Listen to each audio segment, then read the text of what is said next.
Hello, everybody. Hello, hello, hello. Hey, Blaze409. Welcome to stream. Just getting everything set up and started. Gonna have a nice chill stream today. Hey, Jesus. Good to see you. Good to see you. Welcome in. Welcome in. Yeah, It's funny. So, on my last stream on Friday, I said I was going to be live in 2 days because I was thinking of Monday. I said I'll be live in 2 days on Monday. And it wasn't until I was going to bed that night that I was laying in bed just dozing off, and then my eyes shot open. I was like, wait a second. 2 days from Friday is Sunday. I meant 3 days from Friday, which is Monday. Oh, Jesus, I don't know if I'm going to be the best example. I have built exactly 3/4, somewhere between 75 to 80% of a video game before. So, I may not be the best example, but I'm going to do my best, Jesus.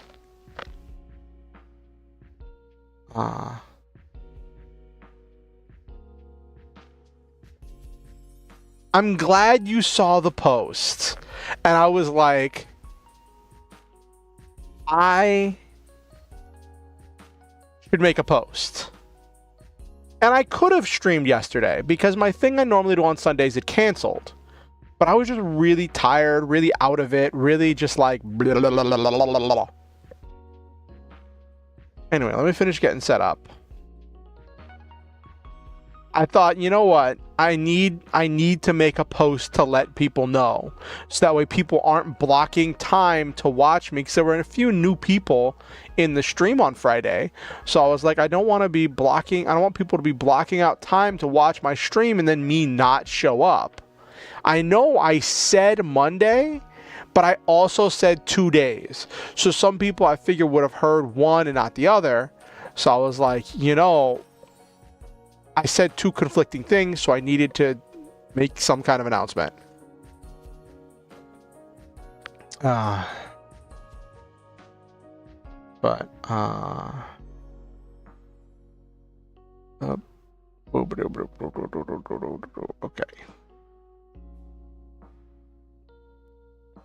So, let's do model.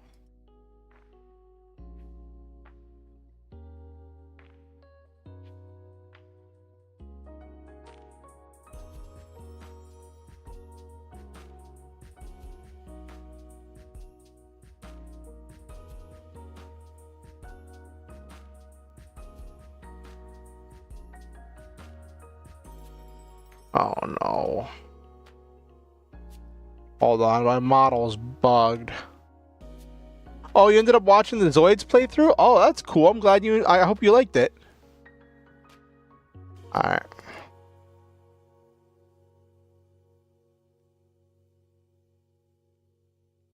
Okay, here we go. There we go. My model was bugged for a second. I was like, okay.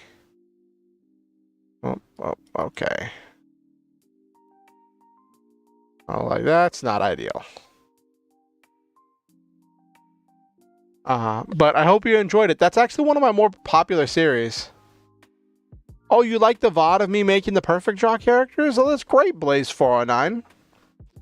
I had a thought, I noticed when I was... hold on, let me get to the actual just chatting screen so we're not just sitting here on a starting soon screen. Oop.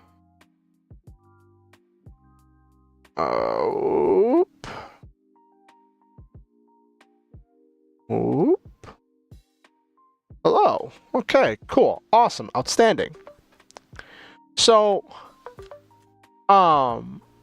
it's funny, when I was laying out my strategy for 2024, because for 2024, I want to invest, because I've been, you probably don't know this, but I have been streaming off and on in some way, shape, or form for coming up on 6 years. I think in January it was 6 years.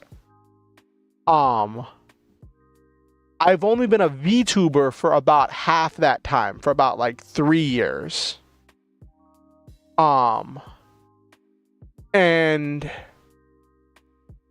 uh that's been a thing. Um,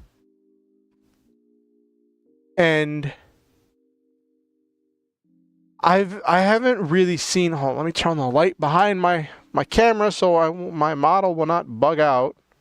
Um, and I've been kind of taking things at a very like comfortable pace because of like my depression and my anxiety and my like exhaustion stuff. And just like all of that stuff and mental health stuff in order to not get burnt out. But I also was thinking about how, like, for 2024, I wanted to put more effort into streaming. I wanted to start doing more with my content, doing more stuff. And when I was looking at stuff that got a lot of views, that got a lot of interaction, I noticed that my coverage of Perfect Draw seemed to be a thing that viewers really liked, and a lot of the viewership for my channel was built on TTRPG content. A lot of the people who subscribe to me, it's funny, I made a bunch of videos on Mutants and Masterminds, a different TTRPG, and then a whole lot of life stuff happened, and I had to stop making videos, and I went on hiatus for a little while. And it was in the height of the pandemic. And while I was on hiatus from making content, this huge quantity of people subscribed to me on YouTube. And I was like, oh, my subscriber count jumped from like 120 to like over 200. And I was like, oh, that's a thing. That's a thing that happened. So I think doing more coverage and content around Perfect Draw is going to be something that I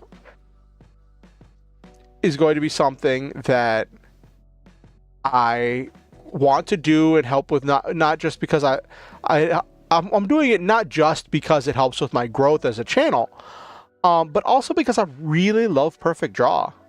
I debated doing another Perfect Draw character building stream today, because like last time I built villains, and I was like, I could do another stream where I'm building like shopkeepers and stuff.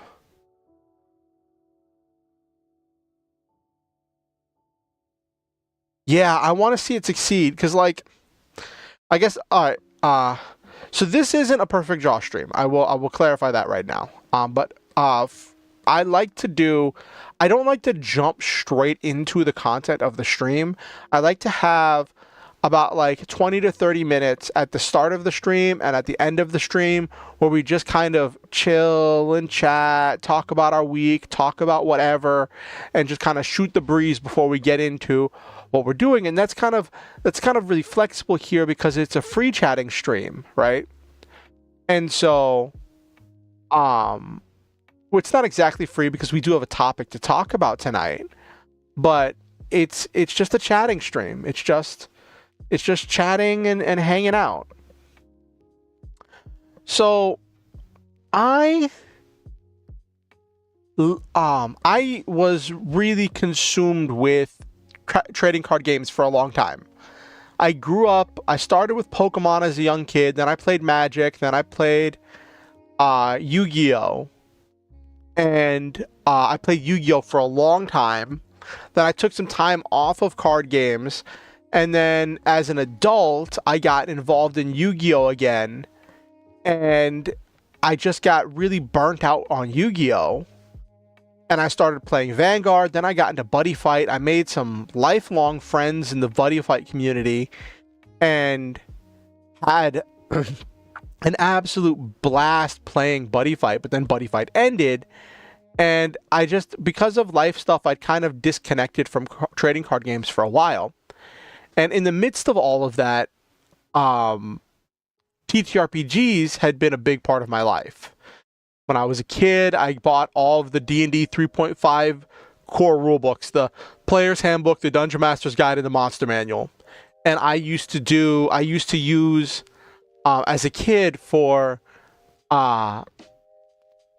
D&D, just because I was on my own a lot.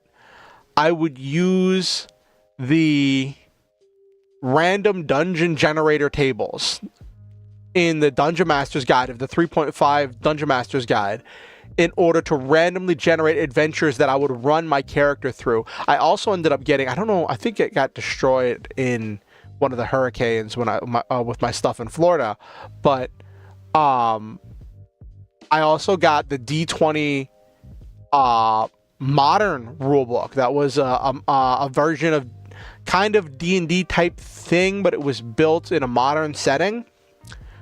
And that was really interesting. I think that had a lot of really good ideas.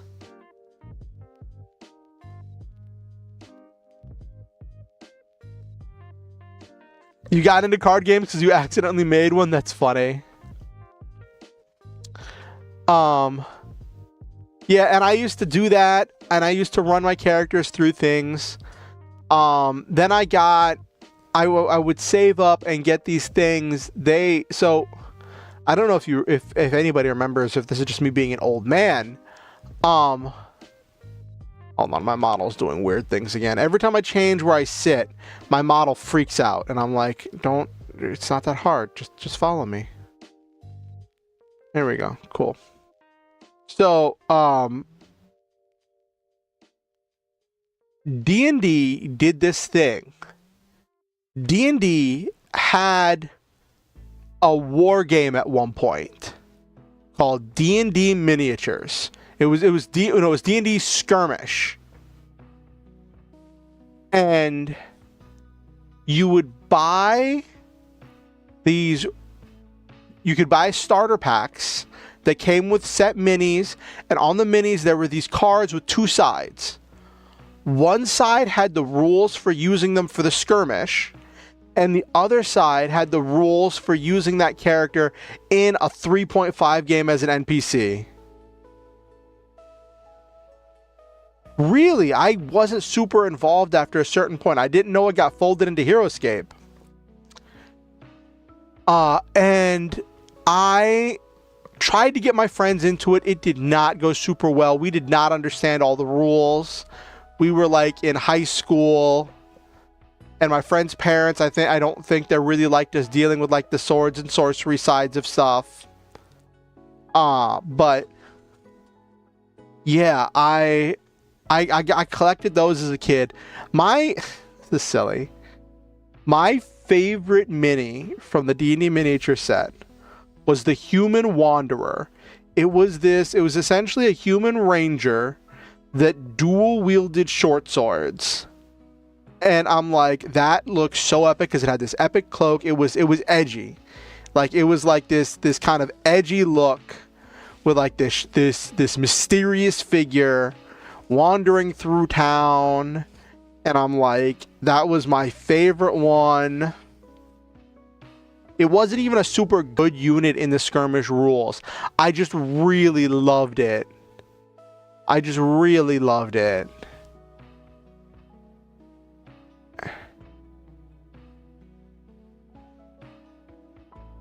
Drizzt? I'm not familiar with Drizzt.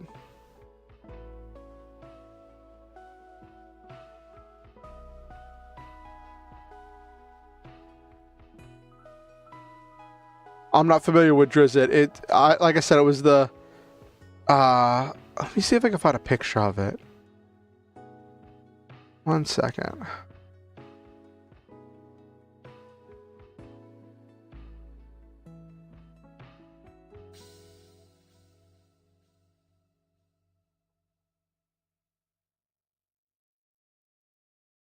Main character of D&D. I didn't even know there was a main character. D&D Skirmish.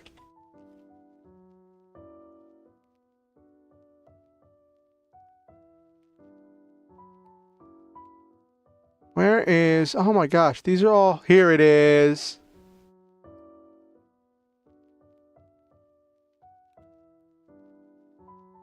Let me get the picture.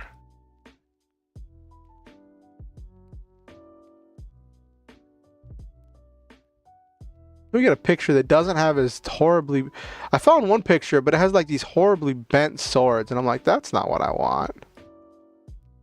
There we go. That's all blurry.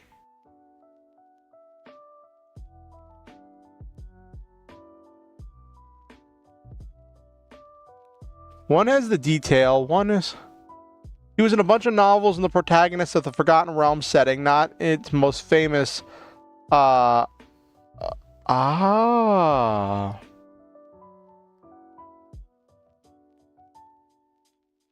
it's most famous for the Baldur's Gate games. Oh.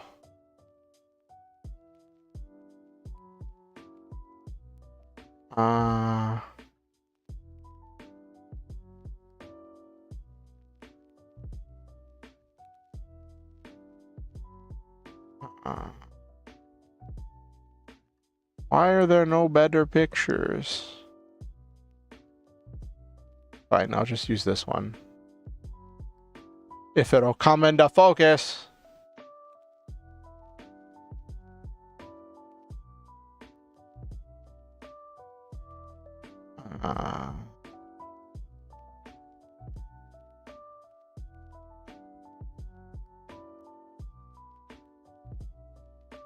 Oh, now the picture's just not even focused.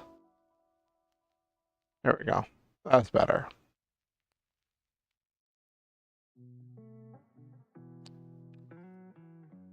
Alright, and... The snipping tool is my best friend.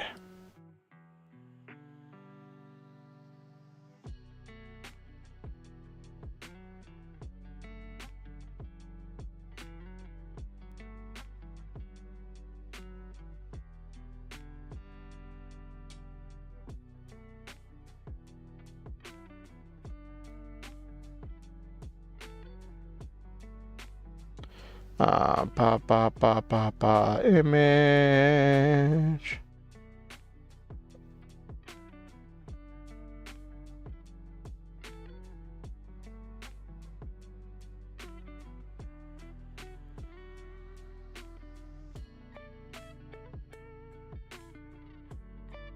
This one.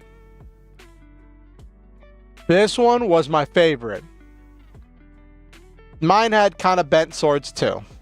It was edgy, it was mysterious, and it was my favorite. I tried to build my skirmish team around using this one and its like multi-attack feature to like cut through enemies really well. Oh my gosh, it was a whole thing. It was a whole thing. And it was not great. Oh my gosh. But anyway, I got sidetracked there. I got sidetracked by that whole tangent. I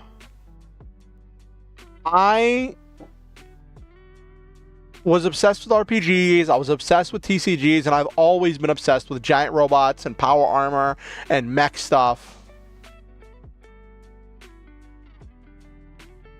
Oh my gosh, that sounds so exciting, Jesus.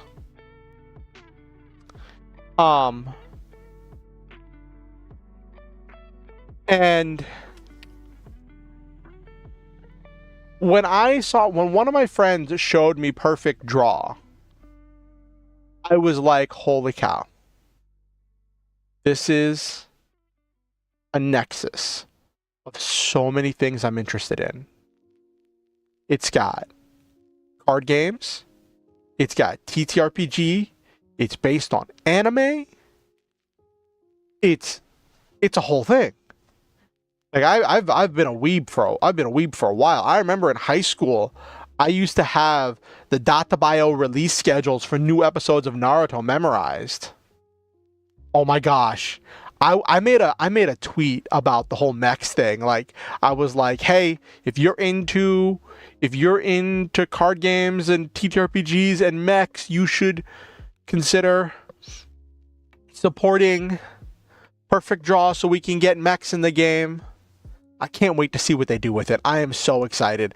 I know like the big draw is going to be the motorcycles. That's going to be the big draw. because then you can essentially play 5Ds, you can have your speed duels, you can do all of that stuff, right? But I want to see what they do with mechs. I'm curious how that's going to interact. Also, I know one of my friends is really excited because in that same thing, they said they're going to be doing rules for pack drafting, for like doing draft tournaments in Perfect Draw, which that's a whole other avenue.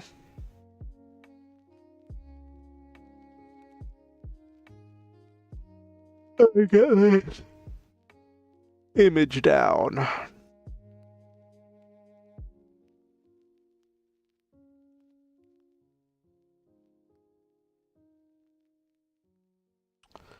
So,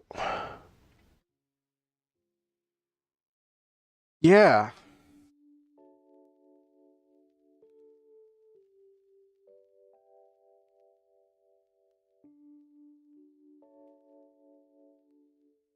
Yeah, draft mechanics would be really interesting. Let me check something real quick. Because I have not seen anything from... Yep, the stream is...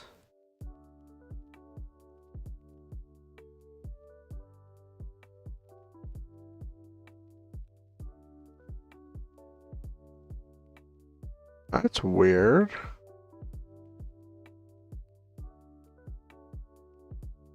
I had to check and make sure that the stream was live on Twitch. Because I was like, wait a second. Normally, whenever I start my stream, Stream Elements would be like, the stream is live, and say that in Twitch chat.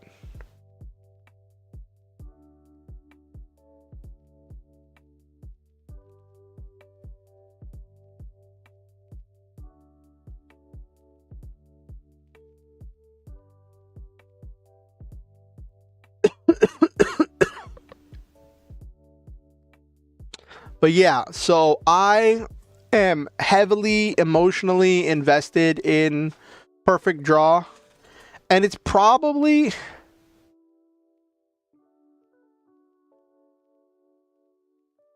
Oh, you're the one who DMs Dimension Chasers. Oh, that's so cool. That's so cool. It's an honor to have you. I haven't watched a whole lot of the show because it's kind of hard for me to sit down and watch through whole streams. But like what I've seen has been just so amazing. Oh, you DM the other. Oh, jeez. Oh, jeez. I'm surrounded by super talented people. Oh no. Oh no.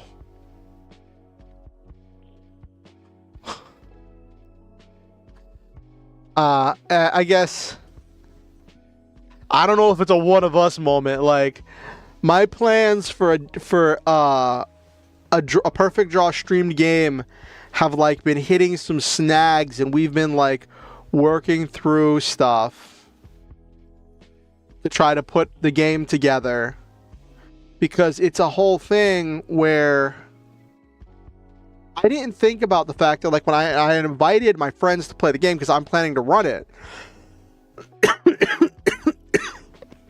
Sorry. I didn't think about the fact that all of my friends who were interested in Perfect Draw know me, but none of them know each other at all. So then it's this whole thing of trying to get to know each other and feel out each other while trying to figure this out. And I'm trying to nail down what I want for this campaign. It's been a whole adventure. You had the exact same issue? Oh goodness. And I realized that like a lot of how I'd originally intended to run my Perfect Draw streamed game doesn't work. So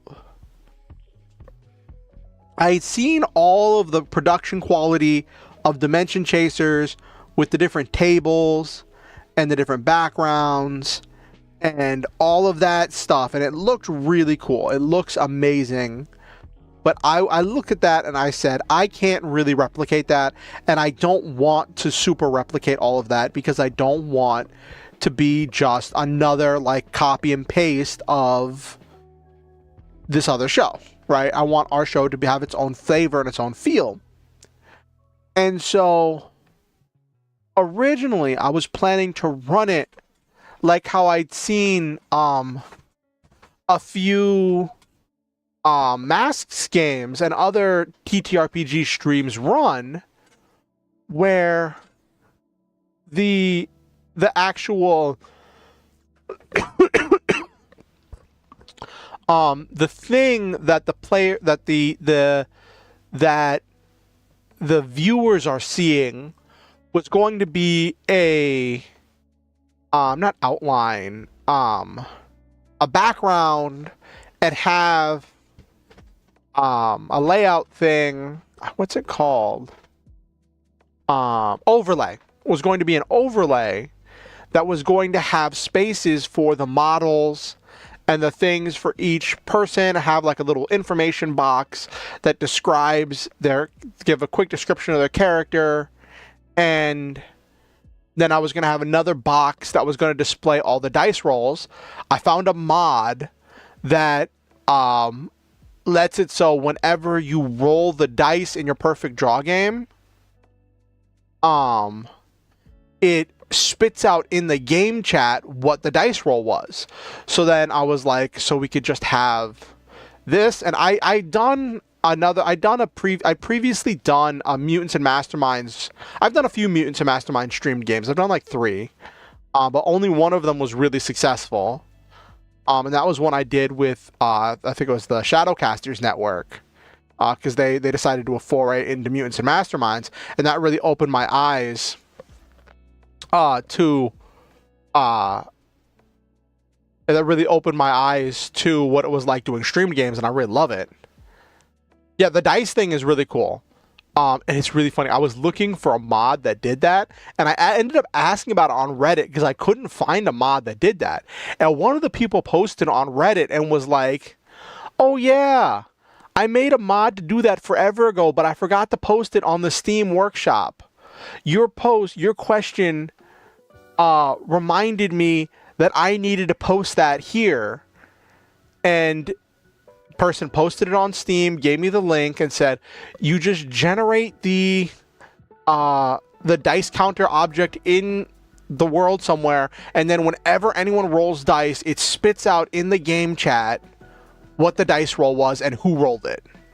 And it's colored based on the color of whatever player rolled the dice.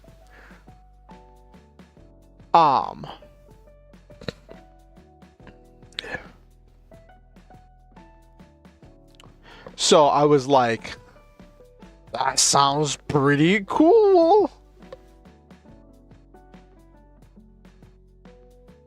Yeah, and then there's no like, because the thing is, the thing you run into with Tabletop Simulator is that since it's a physics engine, sometimes it's like if you're looking at the dice one way, especially with D20s or D8s or the other like multi-sided dice, it's like if you look at it one way, it says one thing. If you look at it another way, it says another thing, and all that other stuff. This just says, it just assigns the direction of up, and then whatever way is left up is what it says. And it kind of, I know it's kind of silly, but I kind of felt a little bit warm and fuzzy inside that my quest to make this game in some way contributed to the community because, hey, Noel Main, good to see you. We were just talking about some Perfect Draw stuff before we get into the actual, like, seitan and potatoes of tonight's stream. And I do feel a little bit warm and fuzzy that, like, my question of looking for this mod directly contributed to someone putting that mod up, so now anyone can use that mod, right? That mod is now freely available and anyone can add that to their game.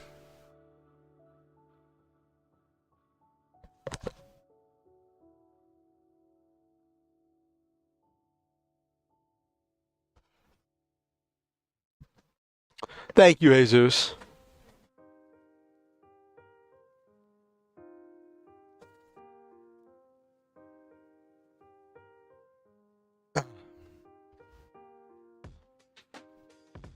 But yeah, it was a whole.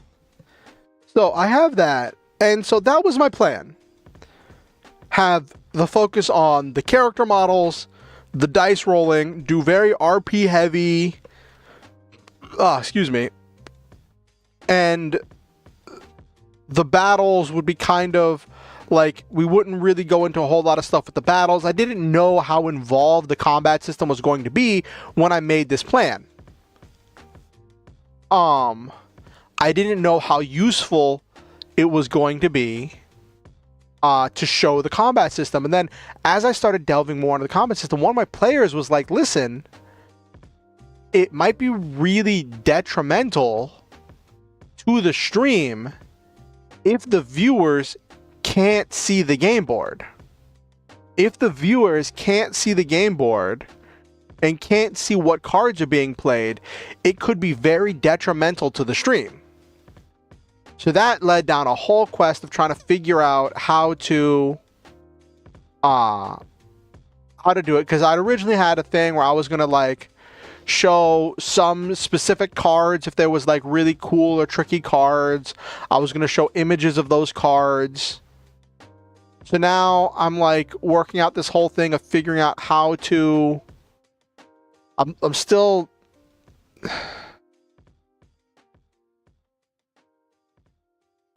Yeah, the best thing I've got is using, because so the thing is,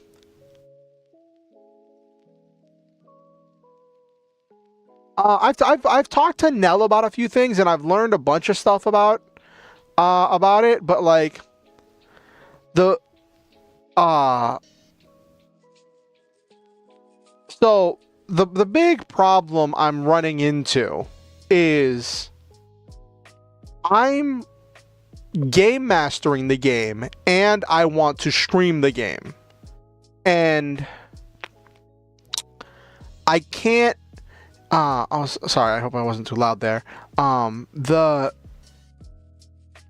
don't want the viewpoint to be flying around while I'm trying to do stuff.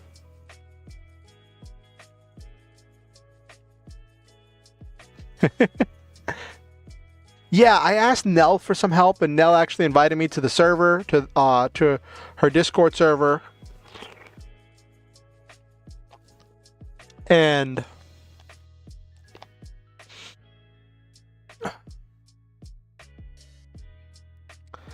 Nell answered some questions. Yeah. And so like two of my players are also content creators, and one of them has mentioned that he wants to stream the game himself as well. And that's cool for him because he can just set himself, if he's not playing, he can just set himself whatever for his viewers and his community and his stuff. But like, I put a lot of work into this, and like, I know it might be kind of silly, but I want to stream this. I've talked about wanting to stream this. This has been a project I wanted to do. I really want to stream this on my channel. I have kind of an answer. It's not a great answer.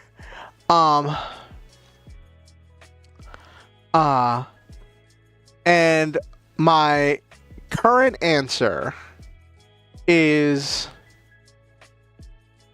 to have different scenes. I'll have the one scene that'll be everybody's faces for like the RP sections.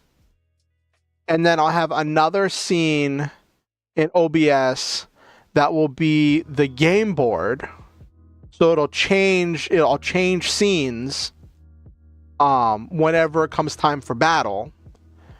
And I can set the picture-in-picture to spectator mode, place it in a position where it can see where the table is, where the different game boards are, and then I'll have that off to the side of my window, and then I'll have my window cropped into OBS, so that way the window will just show the picture-in-picture window. That'll be the spectator view. That'll be zoomed in. And so that'll be like stationary while I'm moving around as I need to read cards, to refer to rules, and to do all of the things that I need to do. I'm gonna have a VTuber. I'm gonna have a VTuber icon for myself as the game master. We're still working on what other people are going to have to represent themselves. One of the players found this pit crew thing that's okayed for commercial products, because that's the other thing. Like, it's a stream. It is technically a commercial product, so like we can't use copyrighted imagery. So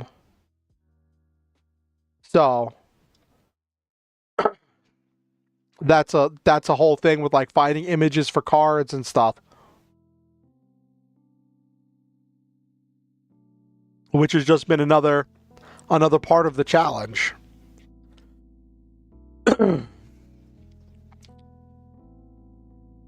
And yeah, that's been a part of the challenge. So I kind of have stuff worked out. The problem is the picture-in-picture window is so small that when I blow it up to get up to a certain size, yeah, small icons, we're going to use something for people. Some kind of icons or symbols for people. And the thing is, we're all still learning the game system. And yeah, card images have been challenging to find. I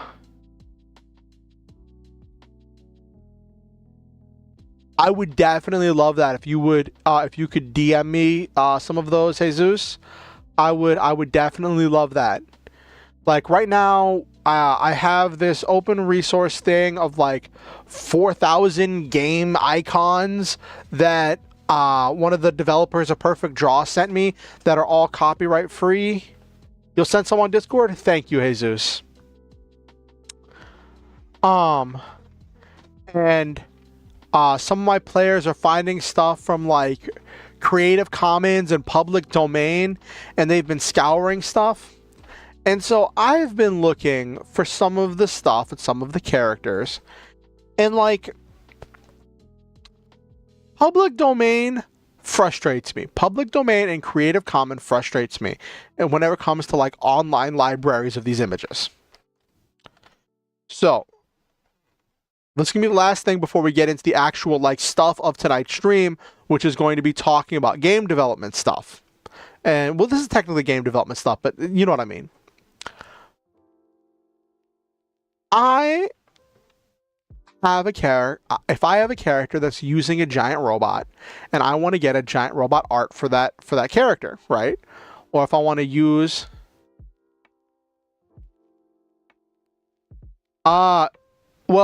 here's the thing, Nabiru. With AI art, there is a lot of licensing issues with that. Never mind the fact that like the internet would probably crucify us if we used AI art and it got noticed. I also am a big fan of supporting artists and I don't like the way AI art has been trained and used. I've messed with AI stuff in the past, and that was before I really understood the width and depth of the stuff, and I've used it for reference images in the past. But it's one of the things that I don't touch now, because this is a commercial product. Like,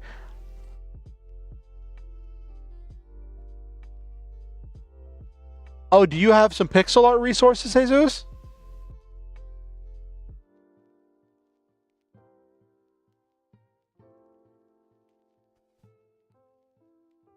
Yeah, one of my players said that she wants to draw the images for her cards and she thought that would be really cool to have hand-drawn image, have like, well, not hand-drawn, but like digitally made drawn images for her cards, because it would represent how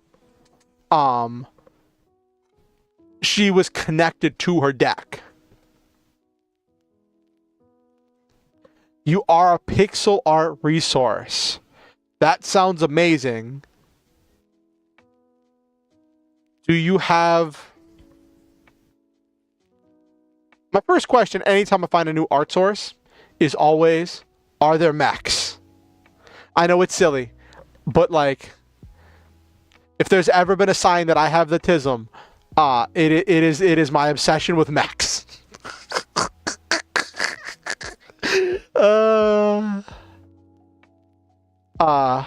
I know that's kind of a off-brand joke, but if you have any cool pixel art, any cool pixel arts of mechs, I would love to see them, even if I don't use them.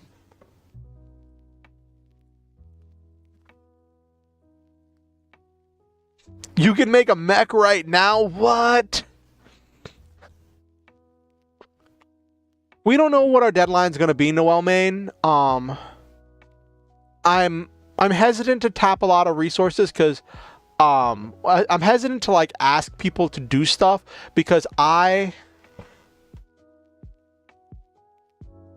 you get the love of mechs? Okay, alright. I learned so many... Ooh, that's amazing, Blaze. That's amazing. I love mechs. As a matter of fact, so this is kind of silly, but this is going to be kind of taking baby steps back towards the point of tonight's stream, which is the RPG Maker project. My first RPG Maker game, I tried to make a generic fantasy game just to learn how stuff did. And I got burnt out because I wasn't energized, I wasn't motivated, I wasn't intrigued, I wasn't entertained by any of the content I was making for that game. I got like 85% of the way through. Like, I made it so you could technically play through, but I only had the combat and the dungeons laid out for like... It's like it was like 3 of the 4 dungeons were made in the game that I'm in my first RPG Maker game, and it was a generic fantasy game. And I only had combat and a boss for 2 of them. And the final dungeon, I literally just made you step into where you're supposed to go into the dungeon. I just made a room where you walk up to the boss, you talk to the boss, it cuts to where the battle's supposed to happen, but instead of actually having the battle there, I just cut to the boss saying, "Oh, I am defeated," and then disappearing, and then you walk up and grab the thing and place the mystical object down that you got at the 3rd dungeon, and then it plays the ending cutscene. So, like, that's what I mean when I say I've made one RPG Maker game, because it's technically done. The ending cutscene, I think I finished the ending cutscene, and, like, you can technically play through the whole thing. It's just that the combat and the actual, like, interaction stops at a certain point. And that was because I just wasn't energized and I wasn't motivated by it. And that's why for this RPG Maker project... RPG Maker is a game engine for developing video games. For this RPG Maker project, I want to add mechs. So, and I have been on a quest trying to find sprites and things that I could legally use, that I can afford to use for mechs, and sprite sheets and animation sheets and and all of that stuff. It's been a journey. But yeah, so circling back around to what I was saying about Creative Commons and public domain. When I go to... Ooh, you sent me something, Jesus?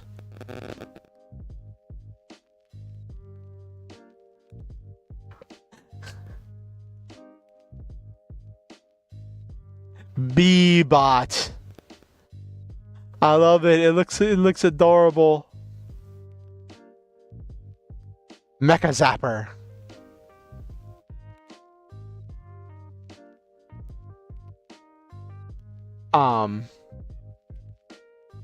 So whenever I go to a new Creative Commons or public domain, well, it's mostly been Creative Commons has been most of what I've been looking up, right? And I search mech or mecha. Do you know what the first like 1 to 3 pages are made up of? If there are even 3 pages of it? When I search Creative Commons libraries for mechs, do you know what I find? Take a wild guess. Take a wild guess what you find in Creative Commons if you look up mechs. And I've seen it in multiple libraries, and it's very funny.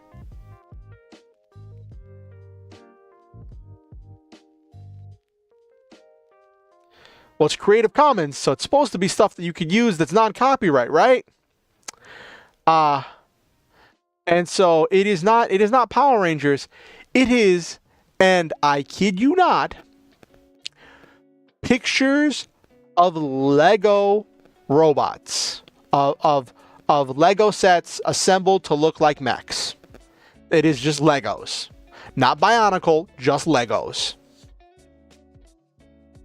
And there are just different Lego things made into mechs. That's what you find, just Legos. Like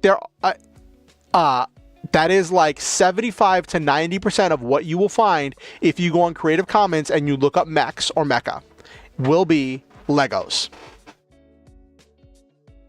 It is ridiculous. And sometimes you will see the odd art that has some kind of like almost AI generated looking thing in the foreground, and then in the background will very, very blatantly be a copyrighted image of a Gundam.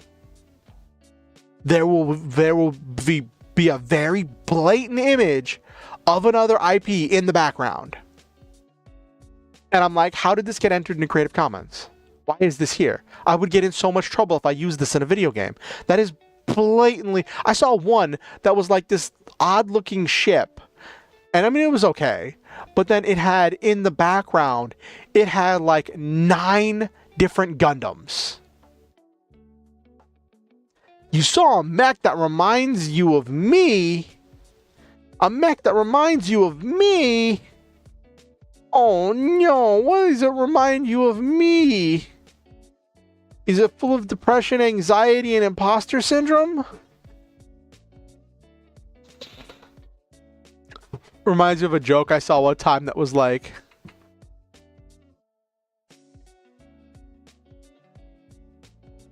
SCP-5514. Let me look this up.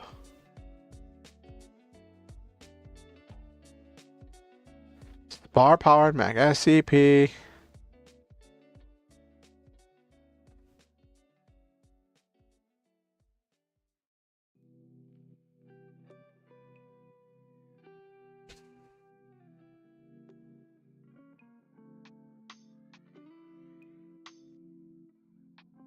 With the 3rd arm. That's so funny.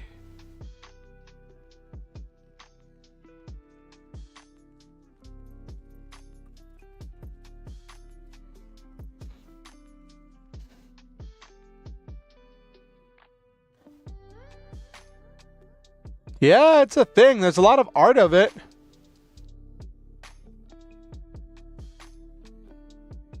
There's a lot of art and memes of it. Top 5 Zoids. Hey, Zeus, that's a... Oh, that's rough. Top 5 Zoids. So, I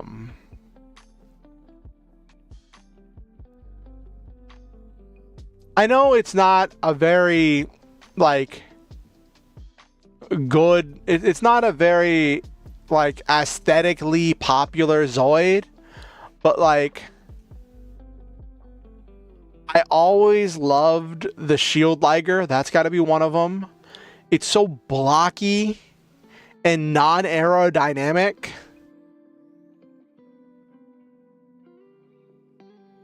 Been watching a lot of SCPs. Oh my gosh, that's funny.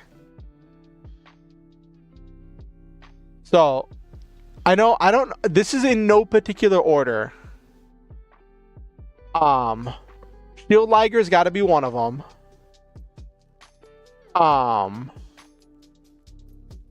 What else?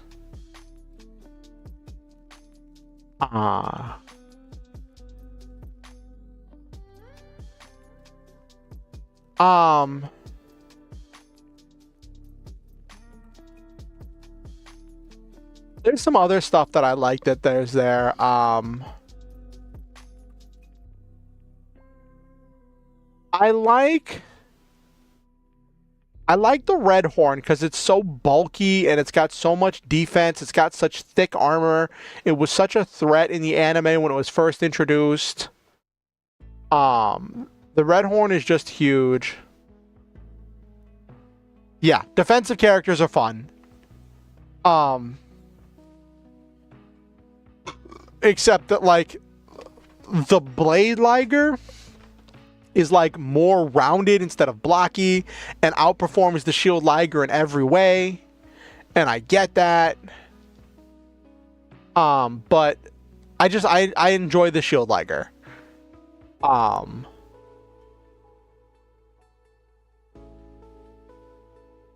gotta say, so, like, Shield Liger, Red Horn,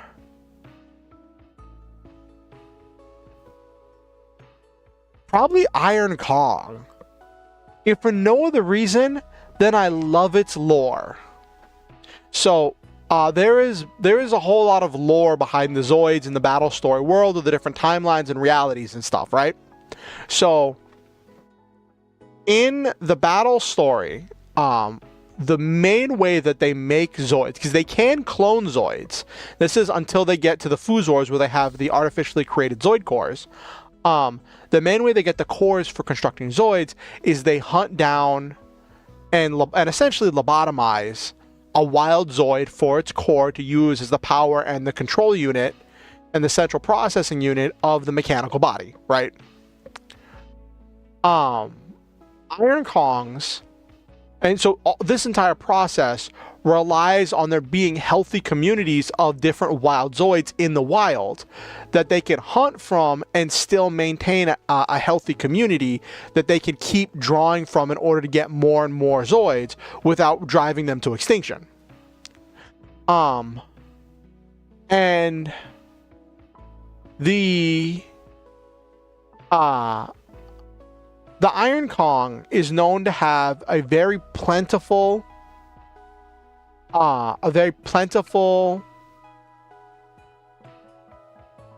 yes, Big Liger Zero Panzer. Iron Kong is known to have a very plentiful wild Zoid population, and in the lore, it's very personable. Iron Kongs are said to be the simplest and easiest one of the simplest and easiest Zoids to pilot because the Zoid is known to anticipate the needs of its operator and just kind of react and be very intelligent and just be very cooperative and easy to handle. If you can pilot a Zoid, any kind of Zoid, you can pilot an Iron Kong. Liger Zero Panzer, absolute love. Love the big cannon, love the thick, bulky armor, love it. Love it, love it, love it. So that's Shield Liger, Red Horn, Iron Kong, Liger Zero Panzer, and for the last one, it's got to go to the biggest and the bulkiest and the most ridiculous. King Gojulus.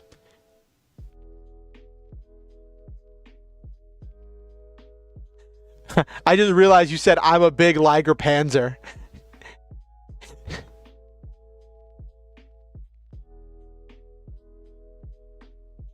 Well, King's fun, but I think of that as more as a transport than an actual Zoid. But King Gojulus. King Gojulus never appeared in the anime.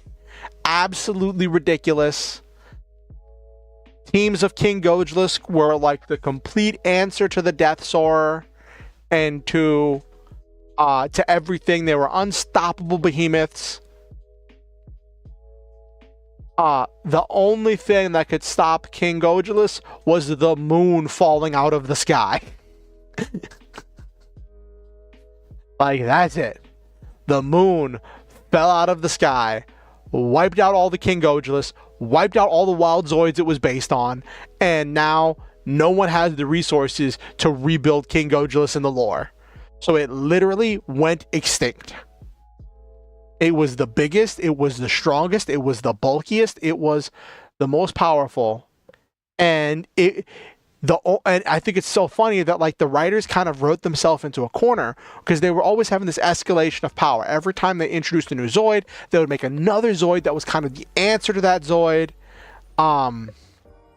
That like kind of had this like incremental escalation of power, pushing the story forward, creating situations, all of that stuff. I know the story and the Zoids were like not always linked, but that was a big selling point, right? And then they introduced the King Gojulus. And like nothing in lore could stand up to it. It was an unstoppable behemoth. So then what explanation do you have in story for anything else but King Gojulus to get made? And they're like, moon fell. Moon falls, everybody dies. Moonfall.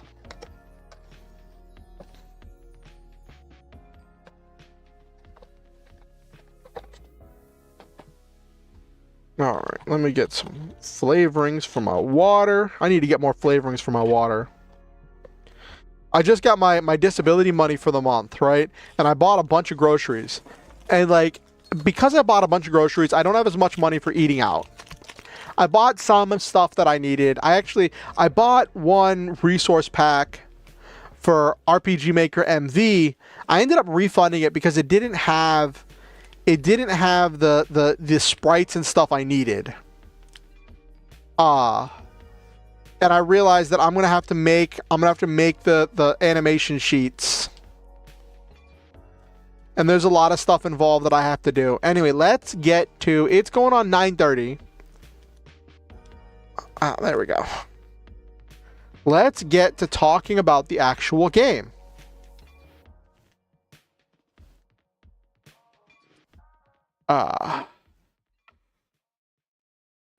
But yes, the moon. The moon. But I also like some of the Genesis Zoids. Now that you got me thinking about it, right? Some of the Genesis Zoids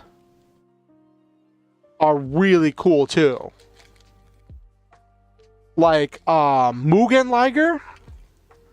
Mugen Liger was so good. That was another one. Now you got me thinking about it. For those of you who haven't seen Genesis, the main character Zoid, spoiler alert, has plot armor. The main character Zoid has a thing where it can transform into different states, but it doesn't do it through like a mechanical means of like going into a armor transformation device like the Liger Zero. It does it through a more mystical means where like it gets covered in energy and its parts just transform. And up until a certain point in the story, that's never super explained until one point when they're fighting one of the final bosses, and that final boss defeats the main character and destroys the Liger Zoid core, right? And everyone's like, oh no. And it does this thing Uh,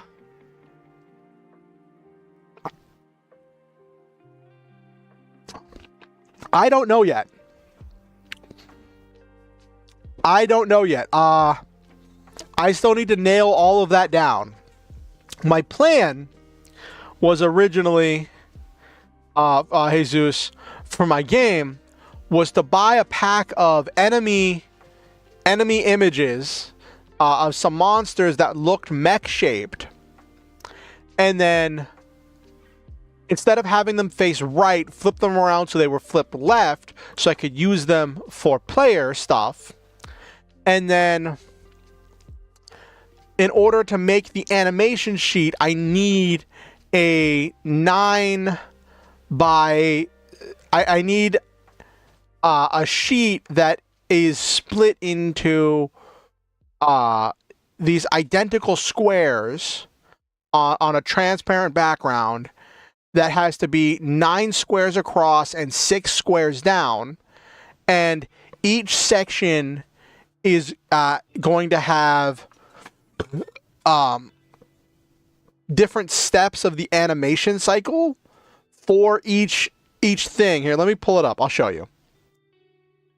And so I was going to get these images. I was going to buy these images of mechs, because my friend shared with me some stuff, but I want to actually pay for it.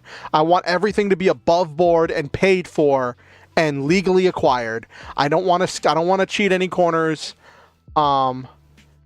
because even though it's a small project and like there's a slim chance anyone notices if I get something from some other source or something, I still want to do things the right way because that's how I do things.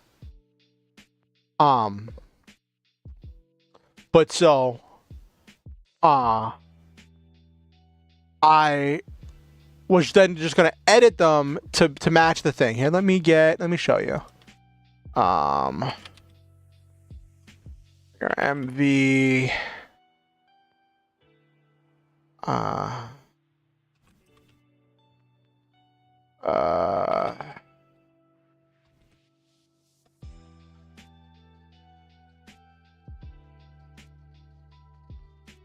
There we go.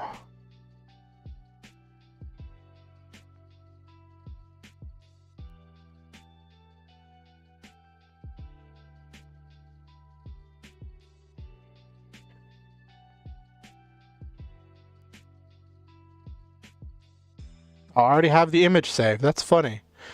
All right, so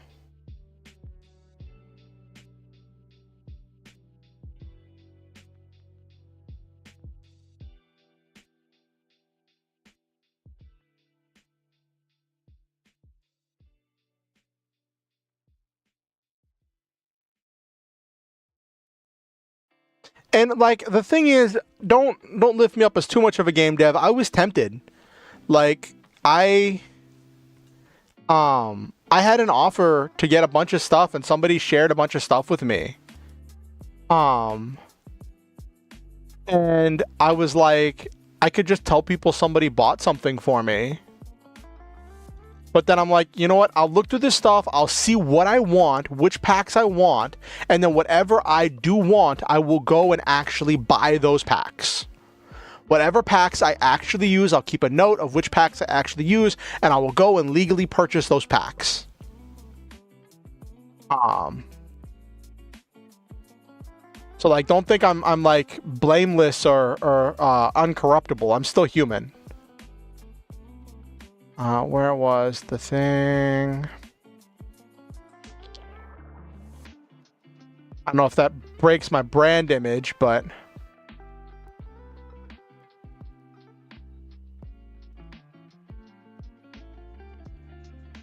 so this is the animation for a side view battler sheet for RPG Maker MV. Everything in the battle situation is done in every animation is done in a 3-frame cycle where it'll cycle through each of the 3 frames. And what's this? 1, 2, 3. Yeah, 9, 1, 2, 3, 4, 5. Yeah, 9 by 6. And so depending on what the battler is doing, it will change which one of these it does, which one of these it cycles through, right? So my current plan is to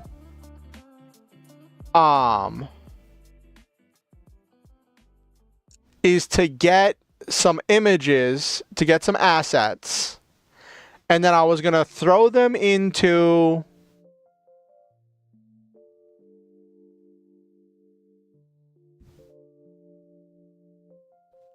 oh, that'd be really cool. Now the thing is, Jesus, like the one thing is like I don't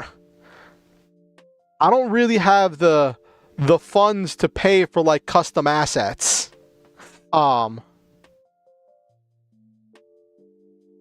Like I don't want to take advantage of somebody's like time or something. You know what I mean?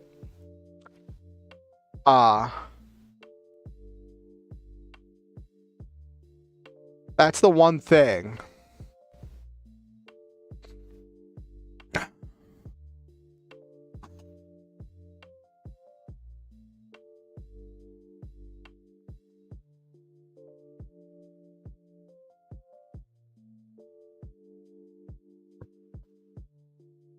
Oh, I feel like I have to sneeze and it's not coming out.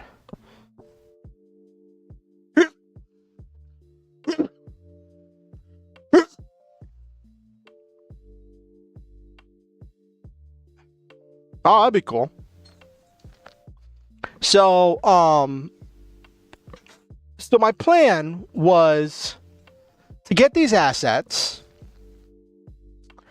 and then shrink them down. And the thing is, right, this sheet, this animation sheet, doesn't have to be a specific size as long as all of the squares are identically sized. As long as all of the squares are identically sized, when you feed it into RPG Maker MV, it will automatically calculate, and the bigger the sprite sheet, the bigger the sprite will be on the page. The smaller the sprite sheet, the smaller the sprite will be on the page. And like an example of that is I found there was this asset that was included with RPG Maker MV, and somebody had made there was an asset that was included with the base game, the base engine, and someone had made sprite sheets of that asset, and they listed it as available for use and available to be copied and all that stuff. Just credit them or whatnot, right? And let me show you.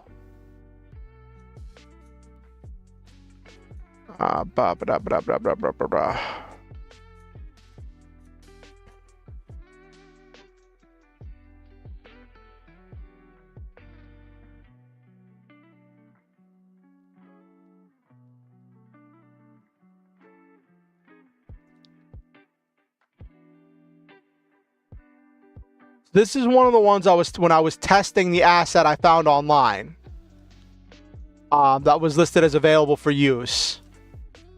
I made one character the mech, and then these other little sprites are the player sprites. And then these are these slimes are enemy sprites. Well, battler images. I don't know if they're sprites or exactly what they would count as. I don't know all the terminology. But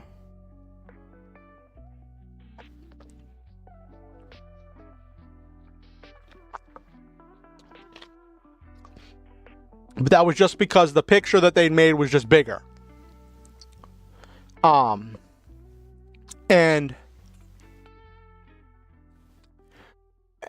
so the person made the thing, and it was just, so any size sheet will work. It can be any size sheet, can just be resized to something smaller if I need it to be bigger or smaller or what have you. So that's why it's kind of hard to say what size, because I don't know yet. I'm still nailing things down. My goal with this, my idea is, because for this project I am using plugins, I am using other resources, and I am using add-ons and plugins to give me a lot of capabilities and expand what the RPG Maker engine can do. Because I want this to be a creative and fun game to play and interact with. So, I'm using, right now the main stuff I'm using is the Yanfly plugin. The Yanfly free pack of plugins. So Yanfly is this great developer of plugins for RPG Maker, and they made this huge library of plugins, and the bulk of them, the ones that are most commonly used, they have available in a free package, and then the ones that are more specific and niche, they have in individual packages, and the individual packages are only like $10 a piece, but then there's like a bunch of them. And then you could, if you wanted to get it, it'd probably be cheaper to just get the $30 pack that has all of the plugins. It has everything, all the things from all the plugins. I think it's like a $50 or $60 value, but it's like it's all of them for $30. I don't remember exactly what the value is, but I know it's worth more than $30. So I might get that whole thing, but right now I'm just looking at what I can do with the freely available plugins.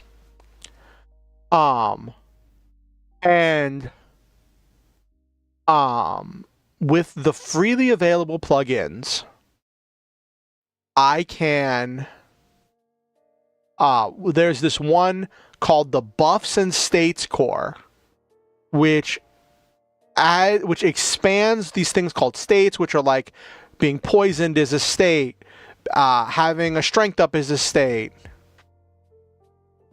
Hey, Silva, there you are. Oh, you just finished a D&D one-shot? How'd it go? Like, being buffed is a state. Being... You died? Oh, no.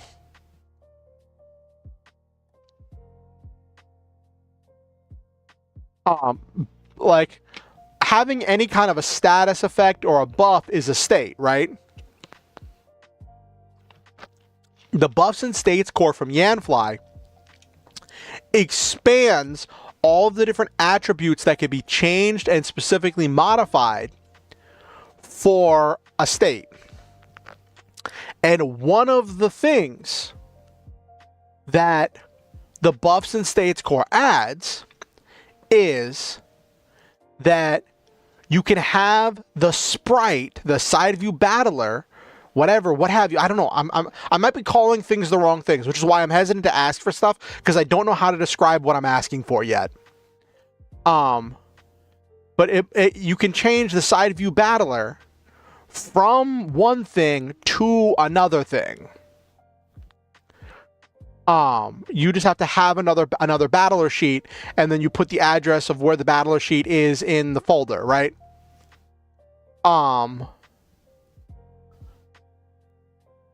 And so there's that, right?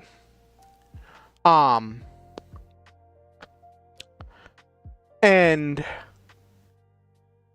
what I want is to do this thing where the players spend most of their time on foot, right? Running around on foot, going to things, doing what have you. But they will be able to spend some resource to enter a state, and that state will be loading up into their mech, summoning their mechs. And that will give them some kind of buffs, maybe give them access to different abilities. I don't have it all laid out, all the things, which is one of the things we can work on tonight, right? What getting into the mech will add. And that's one of the other things I want for this game. I want it to have a very fun combat system. So like, I'm very much inspired by The Legend of Dragoon. That's a game I'm playing through currently, and I have been playing off and on the same play file for like 6 years, and I still haven't beaten it yet. It's funny, the whole time I have been streaming and content creating, I've been doing Legend of Dragoon content off and on sporadically, and I still haven't beaten the game. I'm only on disc 3 of 4, which is funny.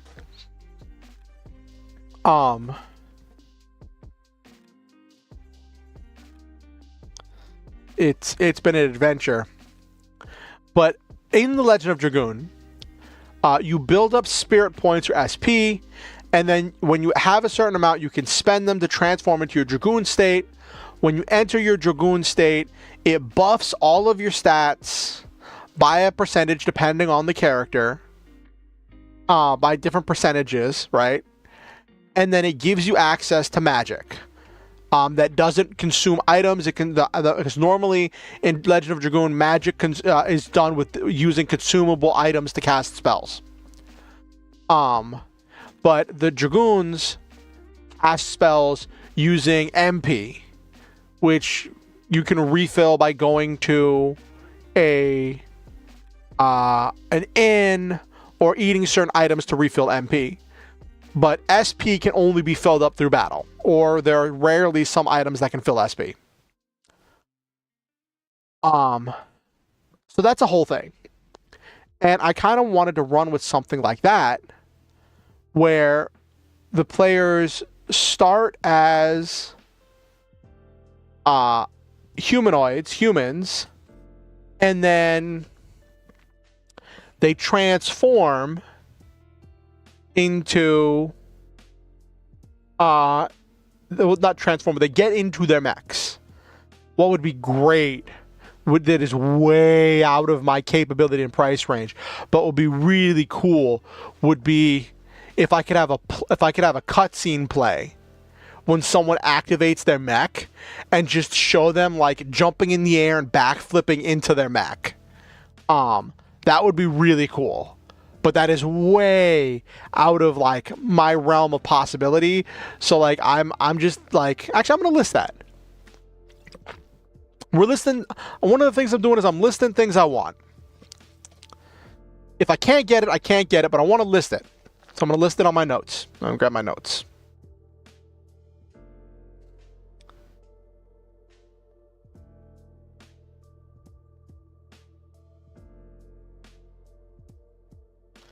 I'm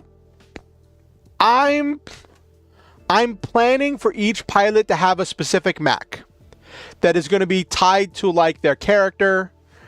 I don't know, because of how I'm using it, I'm not planning to have the mechs be like customizable, but I'm having them to use stats based off of the player's items and based off of the player stats, and have it just be stuff using the player stats. So it's not going to be like an Armored Core thing where you can customize the mech. The mech is going to be set, and I'm thinking it would be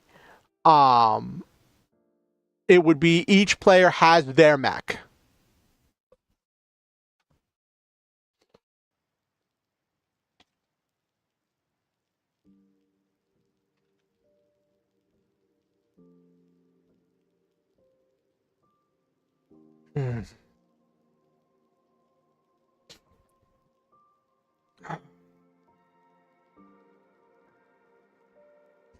Yeah. Like, yes, I'm trying to do a bunch of stuff with this project. And that's the other thing. That's the other thing about like spending money on this project, is that like I don't know if I'm going to complete it. Like, I didn't complete the first game, but yeah, I wasn't like super motivated to complete that game that I made, my first game that I made, but like it was a vastly simpler project. This, I'm adding plugins, I'm getting additional assets, I'm doing a bunch of other stuff. Like, I'm hoping I will be motivated to do this and I'll be able to do this at a good pace. But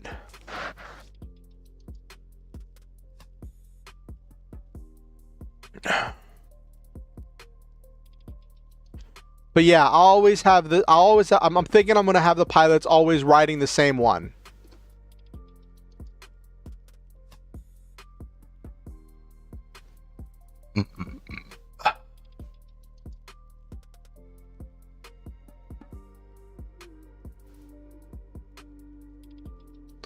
So let me get.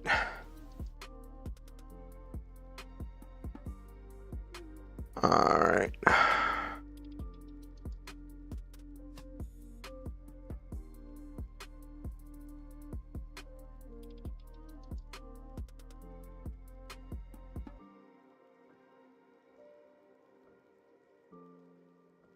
Always got to remember to remove the miscellaneous images before I leave a scene, or else they'll just be floating there.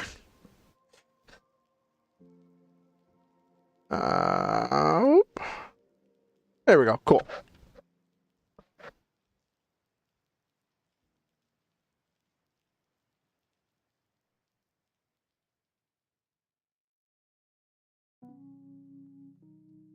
All right. So I've looked at some of the assets that my friend showed me, and I have ideas for each of the mechs. For images that I would use for them. And I picked them because I wanted them to be different, like color theming. So the colors would have different themes, and I would incorporate that into the costumes of the different characters. There's an asset pack that I'm thinking about buying that has character sprites and characters and like face images for like the dialogue scenes, and like full body images for like cutscenes and stuff of these characters. And I'm like, I might get that because it's a whole pack of, and like it's but that's not this month. So full disclosure, because I wanted to try different things this month, and I've been meaning to try this for a while. This month I opted to order some Vite ramen, which is not cheap, but it's health food ramen, and I've wanted to try it for a while, and I decided to finally pull the trigger and order some Vite ramen because I've read so much about it. I've read so many things. It sounds really cool. I also know that I'm super gullible when it comes to advertising. I fall for advertising super easily, because I always want to believe the best in people, and I've gotten burned so many times. So I've tried to have a healthy amount of skepticism, right? But that ate up a lot of my funds, because the thing is, I live on fixed income, right? I get because I just get temporary disability. This might be a little bit of TMI, but like I get just under like $380 a month to survive on. So like getting a $80 thing of Vite ramen is a pretty big expenditure.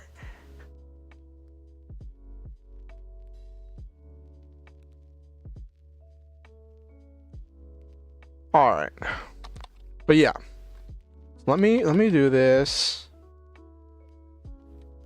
Wants. Okay, space colonies, atmospheric reentry.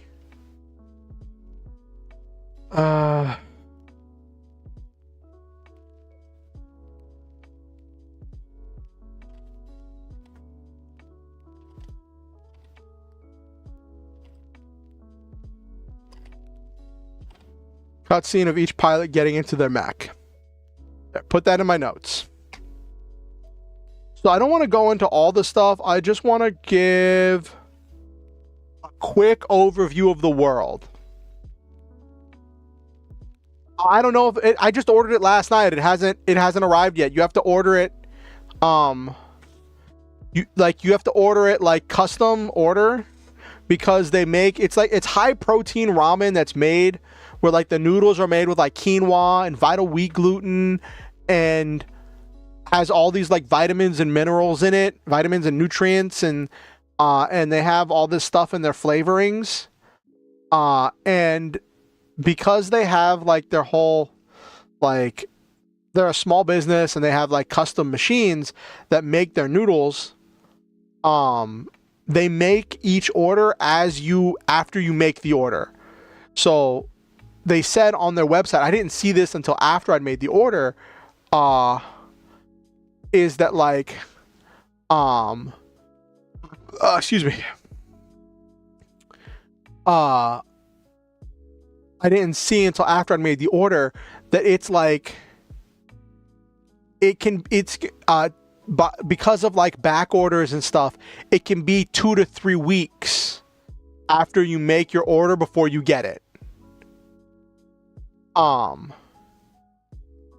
don't know if that was before I get it or before it actually gets made.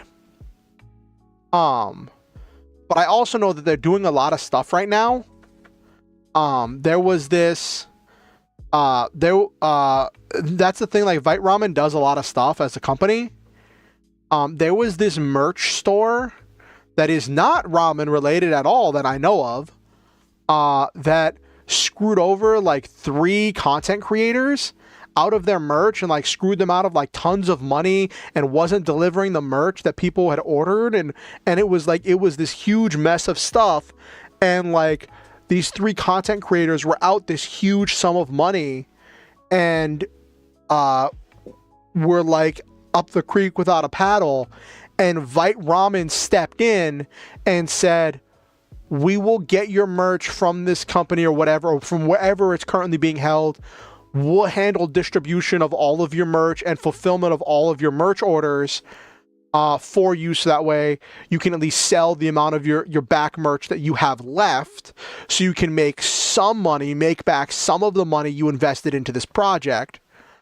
It won't be all the money you're owed. You still have to go through that for your own legal means, but they would help them get at least some money without having to rely on the company. And so Vite Ramen, this small family-owned company, is trying to handle all this stuff with like overseas shipping. And I just saw a tweet about it last night that was like, the CEO of Vite Ramen, who is also one of the main ones that works on maintenance for their custom machines, is personally handling all the support tickets for those 3 content creators for their merch and all of the missing merch, and trying to track down all the missing merch and getting it to people. So I'm like, they have all this stuff happening right now, and I realized that as I was making the order, and I saw the 2 to 3 week tag after I made the order, and I was like, I'm wondering if it's going to take longer because they are dealing with all of this other stuff that is more than what they usually would deal with. Plus, today Vite Ramen Plus just dropped. They have a new product, Vite Ramen Plus. It's like the most protein you can get in any ramen noodles, period.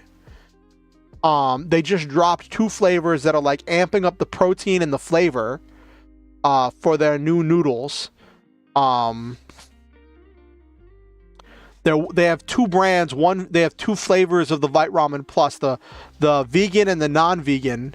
Well, I say that because I'm vegan, so that's how I see things when it comes to food. What I can eat versus what I can't eat. And the vegan one has like 37 grams of protein in 1 serving, which is ridiculous. The non-vegan one has like 46 grams of protein in 1 serving,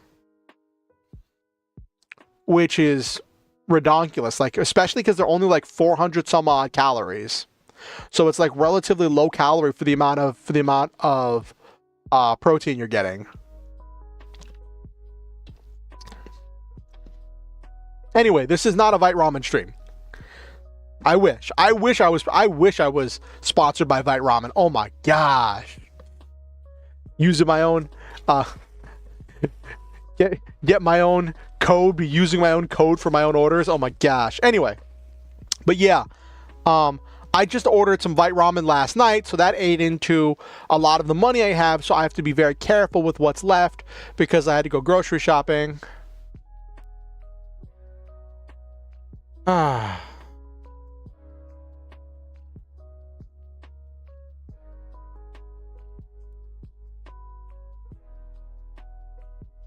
Oh, you're ordering some ramen now, Jesus? Cool.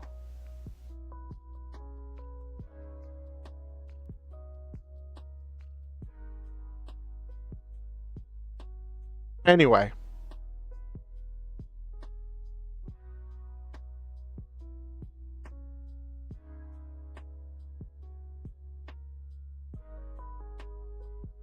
I'm not getting into the philosophy or the things about like why I'm vegan or the things about vegan versus non-vegan stuff. I just mentioned that I am vegan.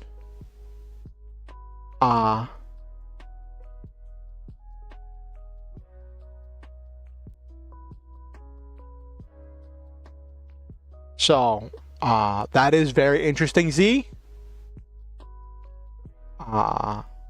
But I'm not really getting into that. I've heard it. I have my reasons, and I'm not really going to delve into all of that. Especially because that's not the point of tonight's stream.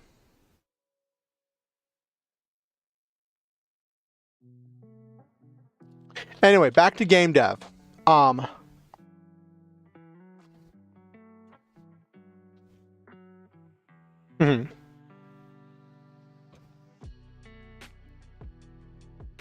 was just mentioning that as like a thing. I kind of go on tangents, and I understand that. So back to this. Back to this like game that I'm working on developing. I want to make it with RPG Maker, which is kind of ambitious because it's a lot of stuff, and I'm going to be working with a lot of plugins. Oh my gosh, it's already 10 o'clock. I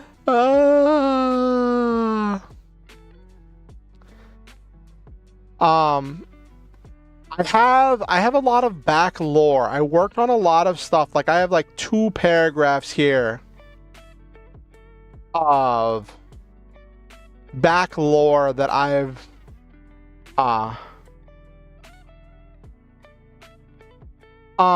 this is so for this game I'm developing, I want it to be a space opera.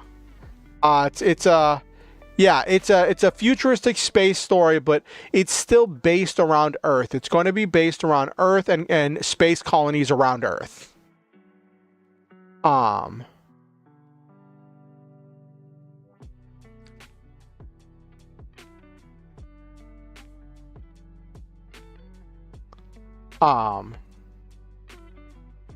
But yeah, it's gonna be based around Earth. No aliens. Not gonna be messing with aliens. Not that I dislike aliens. I just have seen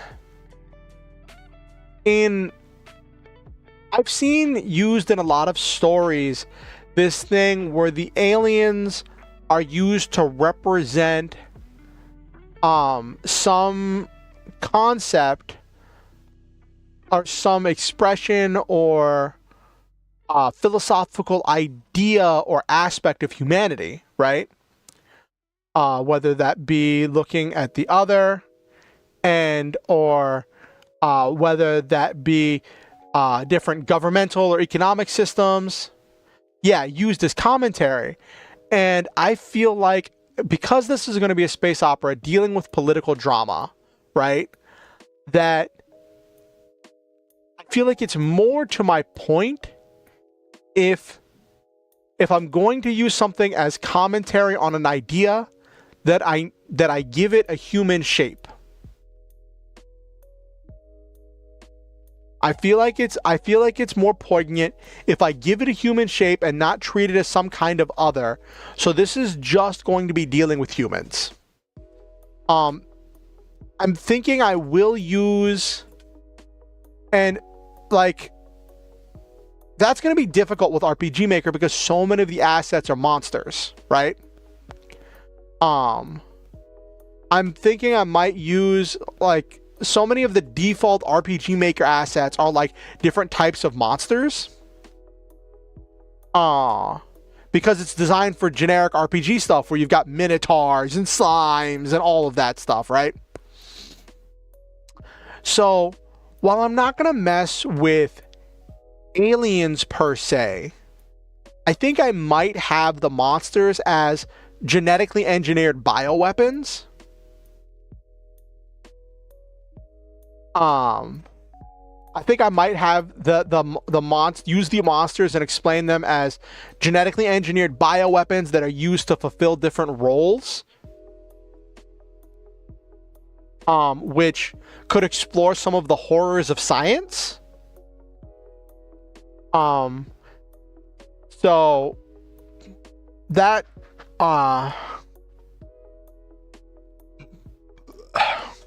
and that gives me the freedom to have a wide variety of enemy types, so it's not just all mechs fighting other humans.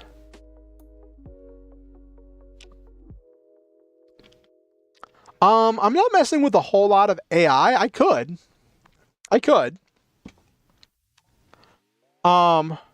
So, let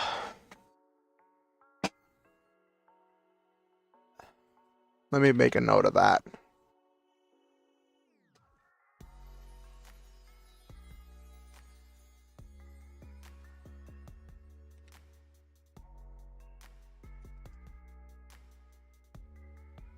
Yeah, it is on the minds of the people.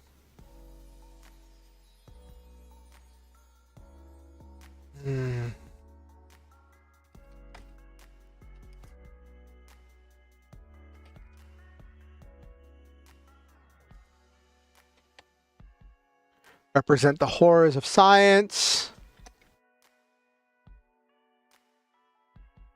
AI. I'll just put AI question mark.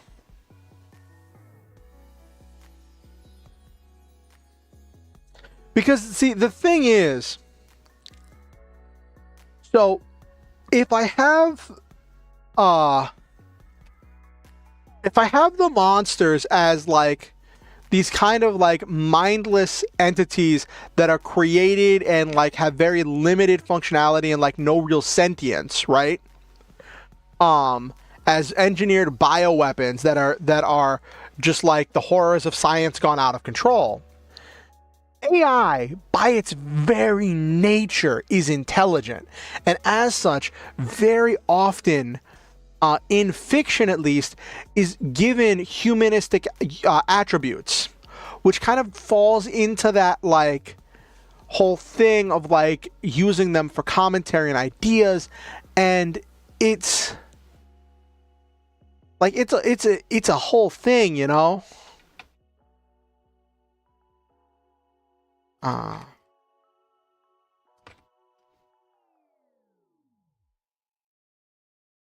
Well, not in reality. It doesn't think.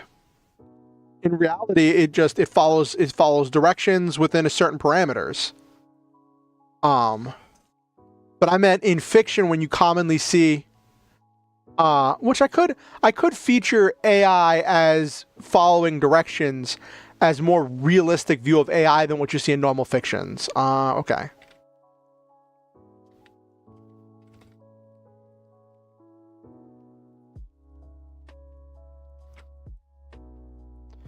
All my characters are human.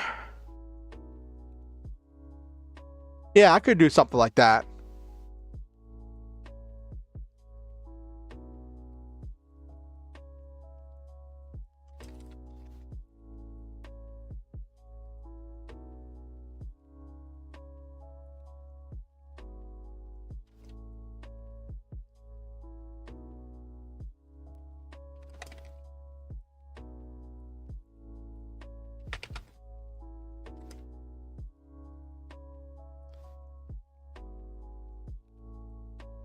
All my characters are humans. All the ideas come from humans.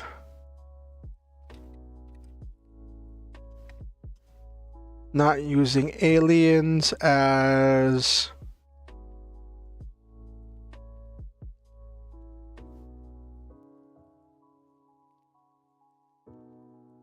Like a weapon, like it would really be, yeah.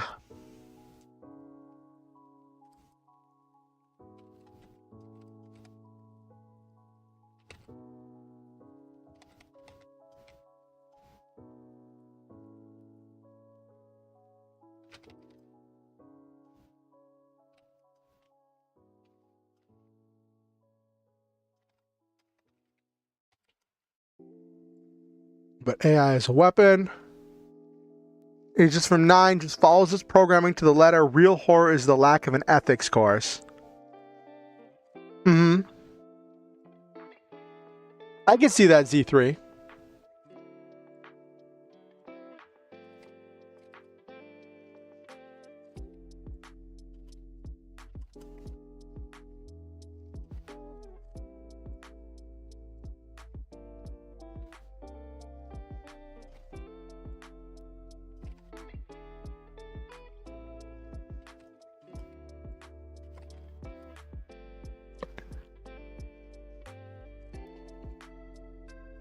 Not thinking, sentient AI.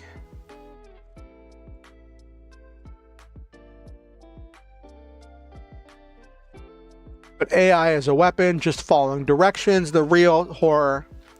So I wanted to explore one of the main ideas I wanted to look at was this thing that I've seen done a few times. Especially you see it a lot in Gundam. And in a lot of real robot shows, but I want to explore it in my own way, is this Space Noid versus Earth Noid conflict. Except I wanted to frame it as the colonial versus imperial. And last time I did a stream on this, I kind of laid out this idea of this.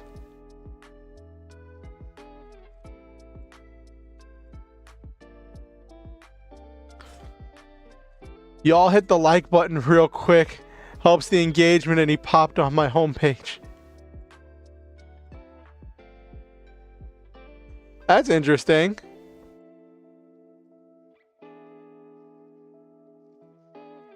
I'm surprised I popped on your homepage.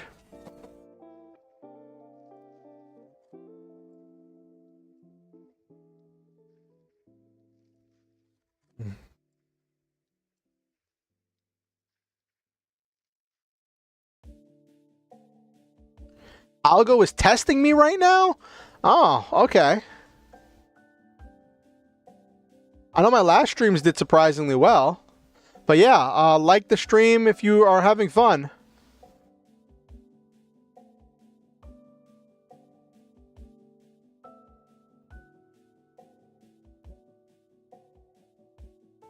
Okay, whoop.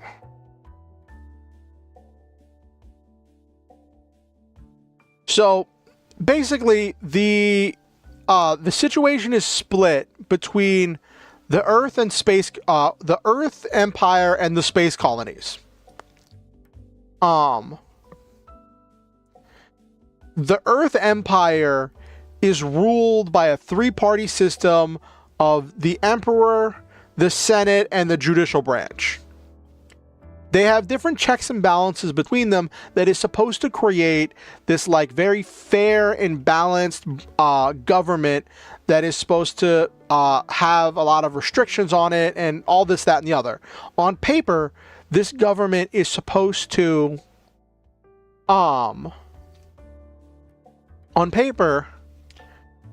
this government is supposed to be like air quotes perfect, right?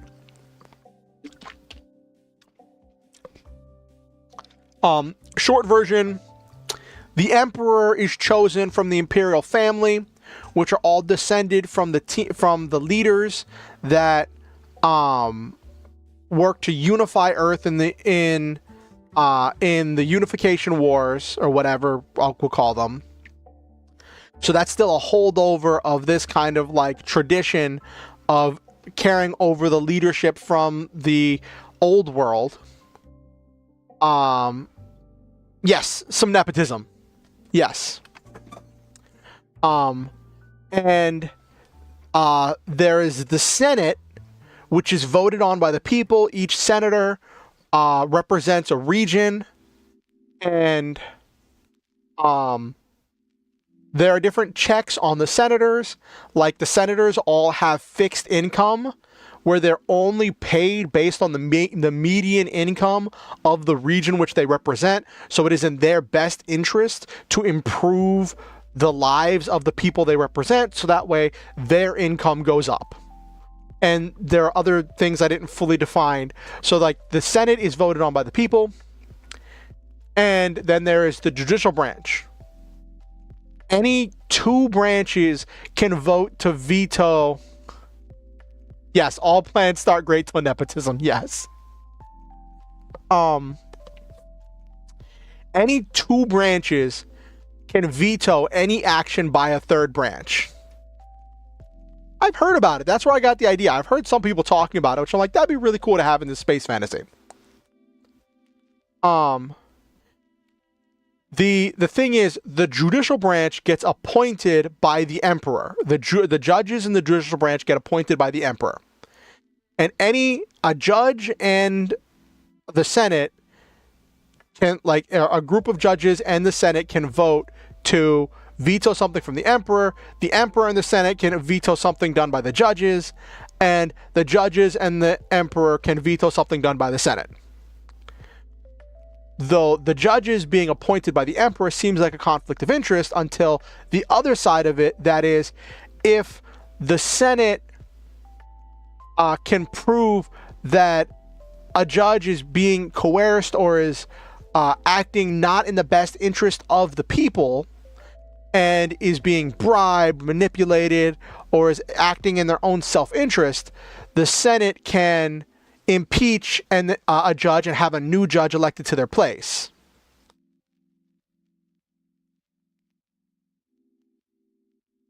Yeah. So, if the judicial branch ever gets out of line, if any judge is proven to be getting out of line, the Senate can have that judge impeached and appoint a new judge in their place. I hadn't thought of that, actually. I think they would have to prove to themselves.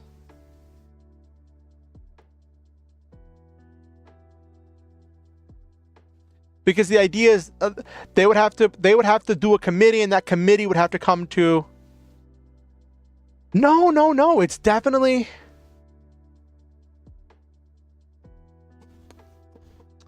Well, I mean, the thing is, the Senate are voted on by the people.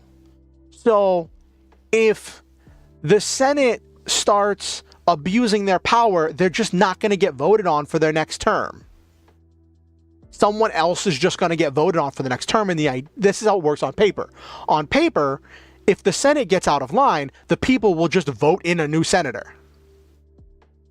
Right? That's how it works on paper, right? So, gerrymandering is a thing that I hadn't really gotten into, but yeah, that could definitely be a thing. How were the people kept informed? Ooh, that's a good question. Ooh. So it'd have to have a robust, would have to have a robust like journalistic community.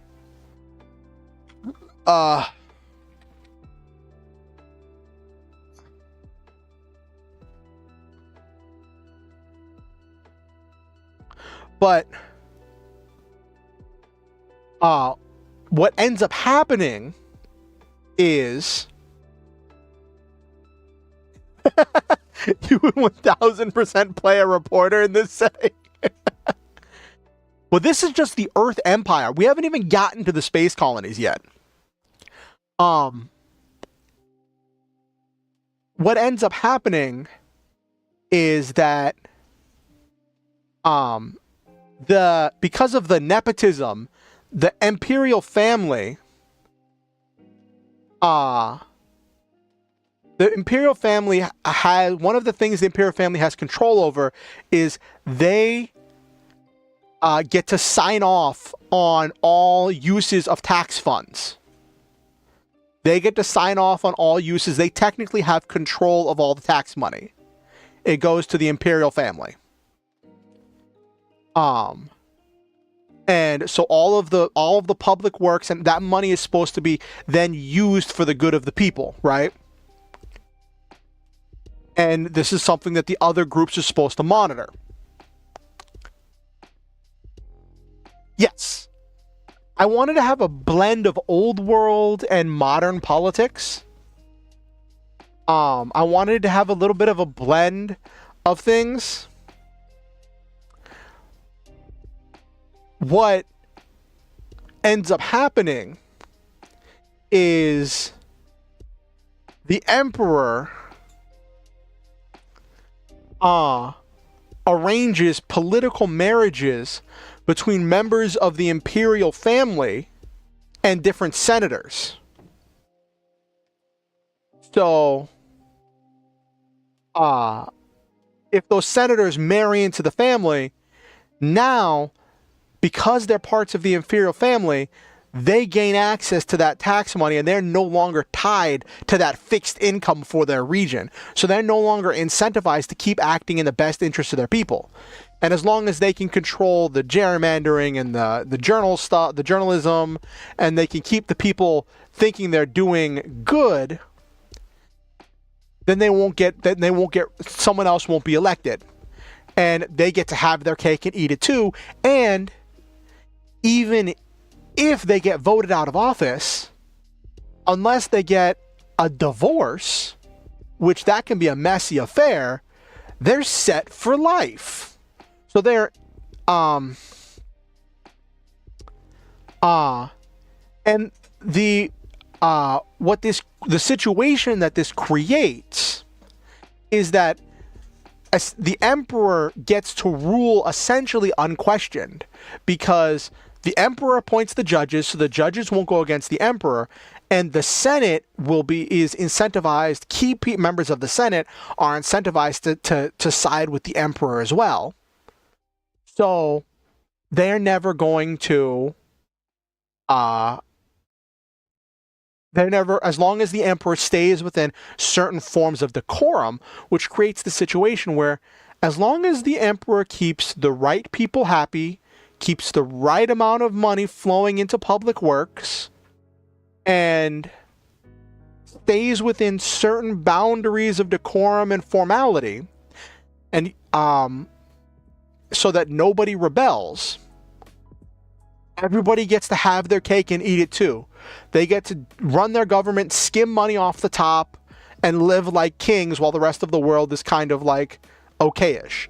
But that's the thing. On Earth, it's almost a utopian society because there's so much resources.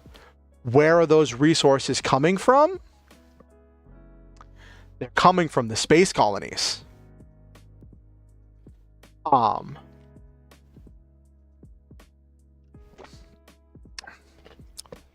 Which is where we get to the space colonies. Originally, when Earth was unified in the... Yes, it does. It does stress the colonies. Which is actually... That's actually... Jesus, that's actually the plot of the game. Hey, Nick and Focus.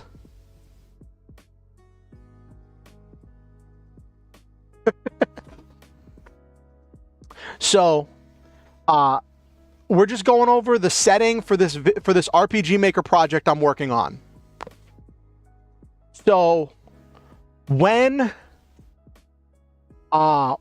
in this setting, when Earth was unified into one government. Yes, exactly, Jesus. When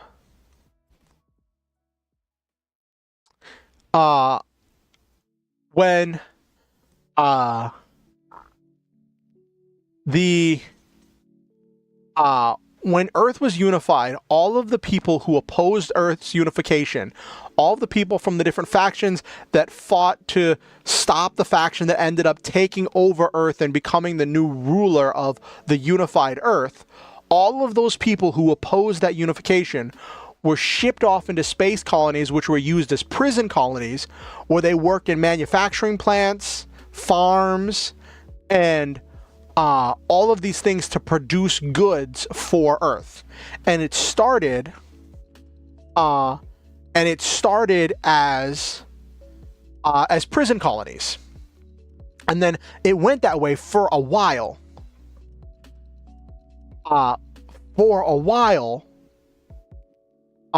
They would just send political prisoners, dissidents, anyone who was making a problem on Earth. They would ship them off to the space colonies where they would work in production, producing goods and supplies that allowed Earth to operate as a pseudo-utopia. Because everybody just got to enjoy the fruits of the colony's labor. Now, eventually, a lot of that was repealed, and the satellites are no longer officially prison satellites. Now the people there are technically free, and they are paid for their work. Then it's just 5Ds. Oh no. So now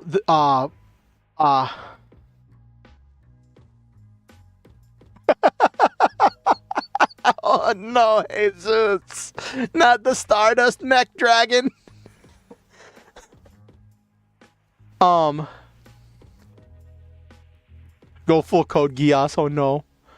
So now, so it was, whenever they repealed that and made the space colonies into just regular colonies, that people were getting paid for their work and they were no longer prison colonies, and technically all of the prisoners were freed, air quotes, and they were getting paid. By this point, most of the people there were descendants of the original prisoners.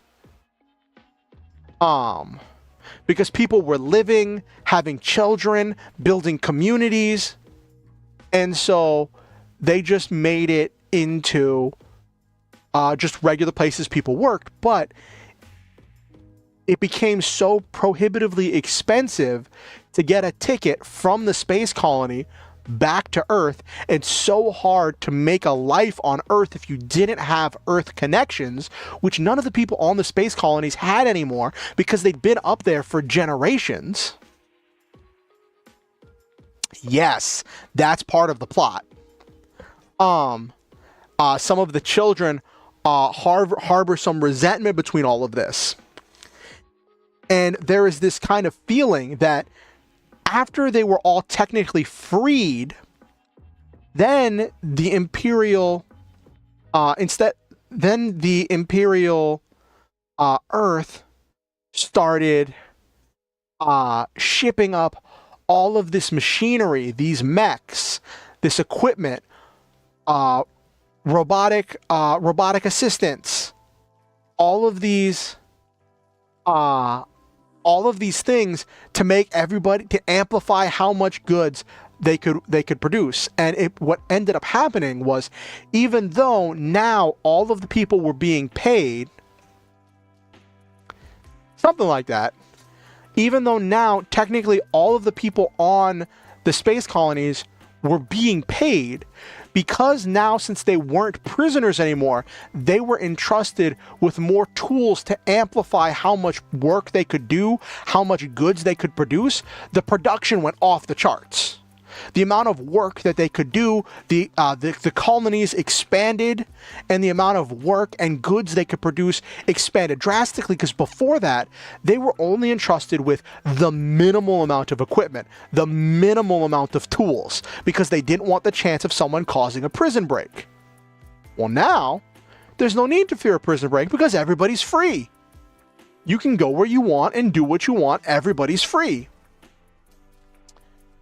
So now you get all of these advanced technology, all of these advanced tools that enable people to it technically makes their lives easier, air quotes, but they are producing way more goods and products. And so there's this resentment in the space colonies where people feel like they weren't freed because it was the right thing to do. They were freed so they could be entrusted with more equipment and so they could amplify how much goods they could produce. Yeah. Now, some people on Earth who had trouble surviving on Earth, or had trouble finding work, or trouble succeeding in the Earth situation, do decide to make their way onto the space colony to find work, to find shelter, to find food. But at this point, because that was years ago, like that kind of stuff happened in the past, and I want to have that stuff be stuff that happened like at least 1 to 2 generations ago. The whole freeing them was like 1 to 2 generations ago. So there's like the children's children. So there's still some resentment and there's still some frustration, right? But at this point, about 75 to 80% of the people living on the space colonies can directly trace their lineage on both sides to someone who was one of the original prisoners.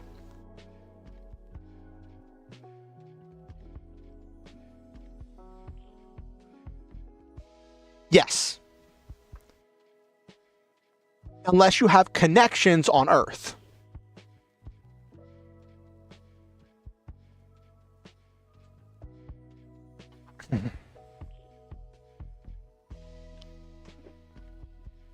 So that's the base world. I spent a lot of time, and the thing is, a lot of this world stuff, a lot of this world building stuff is kind of like backdoor lore that wouldn't get super explored in the game, but it's just fun to think about, right? Like, imagine if you were running like a TTRPG in this setting. It would be I think it would be a really great setting, and that also reflects on my background, where like I have a background in TTRPGs. Is there a Space Vegas? Ooh. A place where people could spend their hard-earned money to gamble. The house always wins, but it's part of the gambling is just the fun of it all and the release of the rush of it all. Ooh, that's a good idea, Jesus.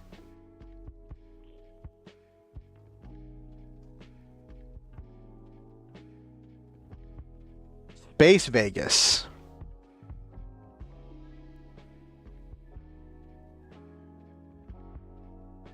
Like a sort of zone for downtrodden people to release their stress while just robbing more resources. Ooh.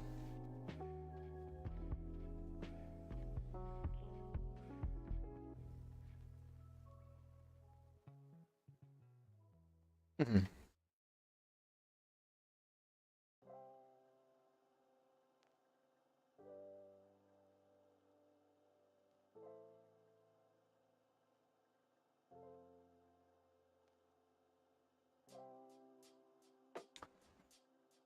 Appalachia. Got money, got connections, then you got more freedom to blow it on casinos. Yep.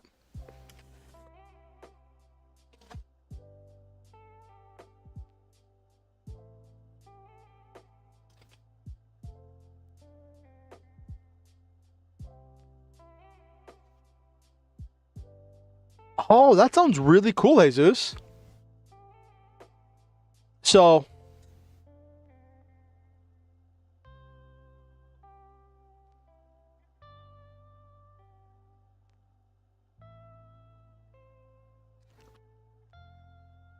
everyone is equal to lose money. I had another silly thought that is probably based on my own ignorance, but I thought would be really funny. Because I always hear about this thing between organic and GMO foods, right? Where it's always talking about like organic foods being more expensive, more valued, more desired, versus GMO foods being cheaper and less desired and yada yada, right? All of that is a lot of what I hear a lot of the time. So I thought it'd be interesting if if you flipped it on its head. You want to play a news reporter in this setting? Trying to uncover the truth. But if you flipped it on its head, in which organic foods are less desired because they only produce so much like flavor and nutritional value, but because of advancements in science, the genetically modified foods can have wildly varying flavors and very specifically tailored nutritional value and all of that stuff. That's kind of like fantasy science magic stuff, but then because of all of that science magic-y genetically modified stuff, and the fact that all the GMO foods are seedless, you need to keep buying seeds for those plants every year. And because of price gouging, all of the cost of those seeds goes up so much that it is so expensive that the price of those genetically made foods go up and up and up.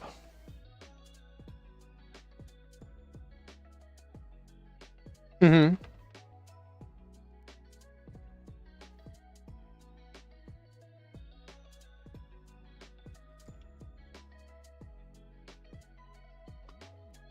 Yeah. So the GMOs are all seedless. So they you have to keep buying the seeds, and because of price gouging and because of all of the stuff that's involved with that, right? The GMO stuff becomes more and more and more expensive. Whereas the organic stuff, while still pretty good, it doesn't have the bombastic science magic-y flavors. It just has normal flavors, like, which are still good, but it doesn't have the kind of like bizarre and outlandish and almost unnaturally good flavors that you get from the GMO foods. So they're not as desired, but you can harvest seeds from them. You can harvest seeds from them. They don't have to be made in a lab, so you don't have to always keep buying as many seeds every year. It can keep feeding into each other. So it's a thing where the organic foods are cheaper, but the GMO foods are more expensive and more desired. I wanted to explore that because I used that in one of my RPG settings, and I thought that was a pretty interesting flip of it, because I think GMO food is great. I think GMO food is I think GMO food is a great step forward that we need to embrace. But I can also see it being abused. Organic is less desired, genetically modified is better. Sounds like various commercials for various junk foods. Oh my gosh, Nabiru.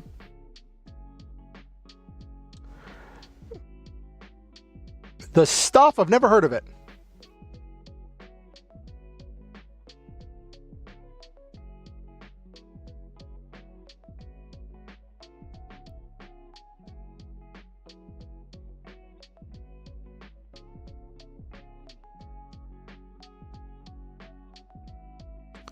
But yeah, you brought up a good question about gerrymandering. I want to make notes of that.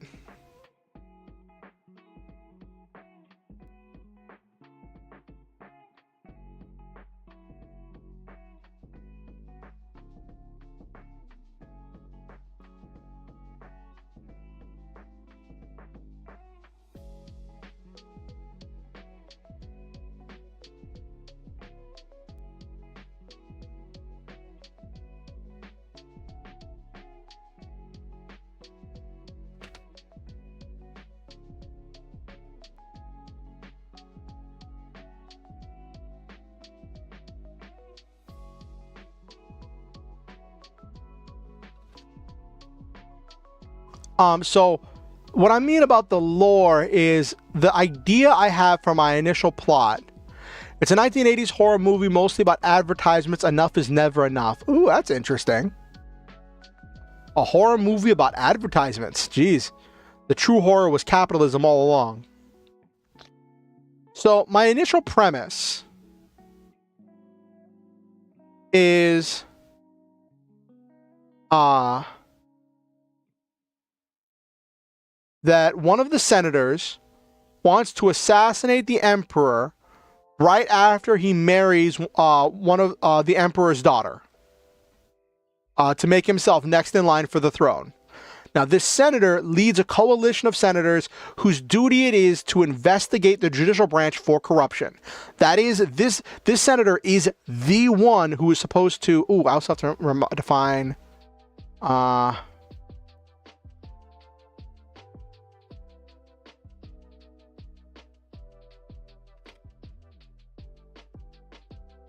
and the people. Senators answer to themselves.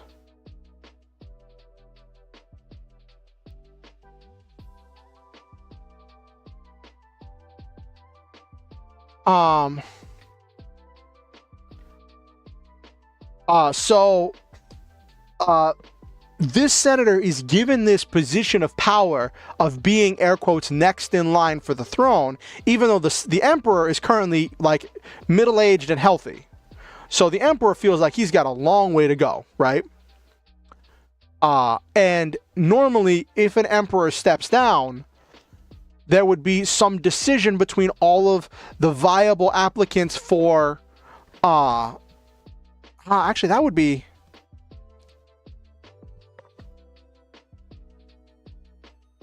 Ooh, you gave me... all this talk gave me an idea, which is the point of tonight, to get new ideas. The point of tonight is to get new ideas.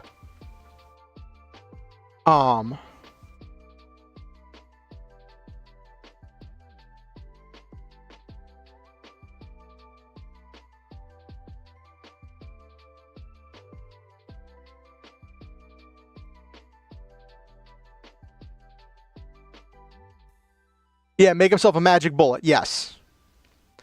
Emperor isn't just next in line.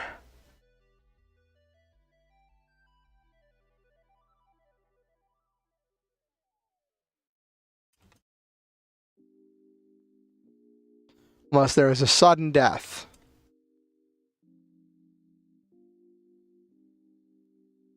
Well, that's fine, Jesus. That's the point of tonight. Tonight is brainstorming with chat. That is the point of tonight. Emperor isn't just next in line through birthright unless there is a sudden death.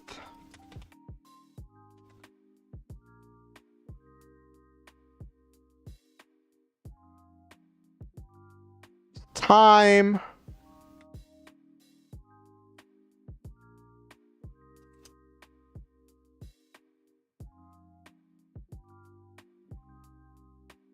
The process.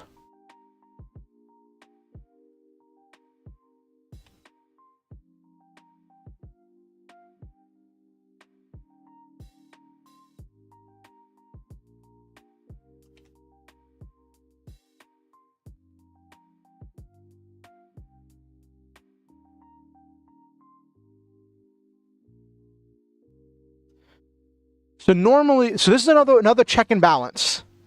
The emperor isn't just next in line through birthright unless there's a sudden death. When the death is expected or if there is time to process, the Senate chooses the next emperor from the eligible members of the imperial family. So that's how it kind of works in a circle. People elect the Senate. Senate chooses the emperor. Emperor chooses the judges. Senate can impeach the judges and replace the judges. And then it's all supposed to be in a check and balance with each other, right? But then that falls apart whenever the imperial family plays their cards.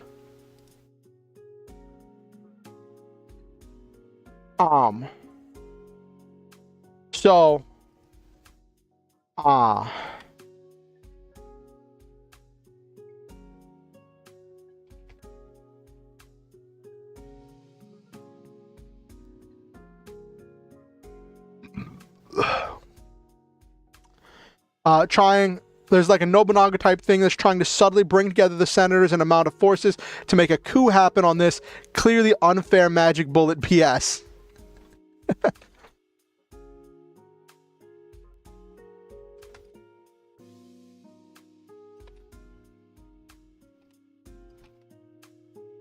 Okay.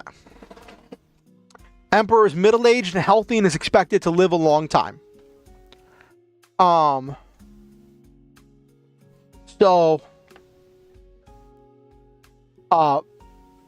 This senator, which I have to come up with names of things. I'm so weak with names. That's one of my big weaknesses.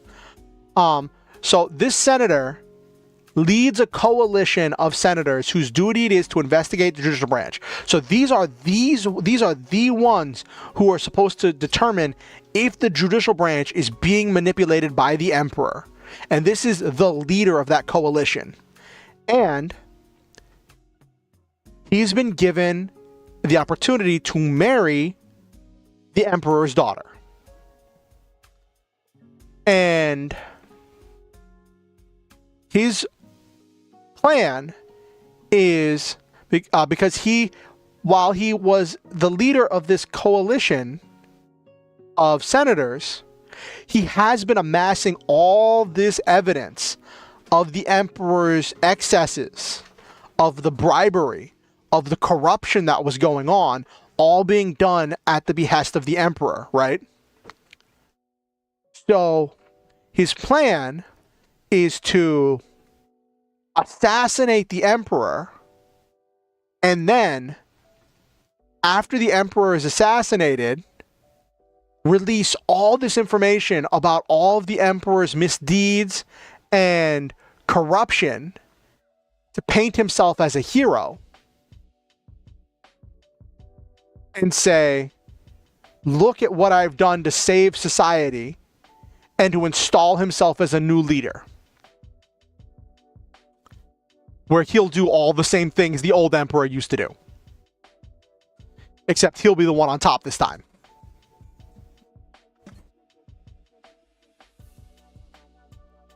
And he's already someone who's recognized by the Senate as a leader. He's the leader of this coalition that's supposed to investigate the judicial branch. So he's respected by both the Senate and the judicial branch. And with this...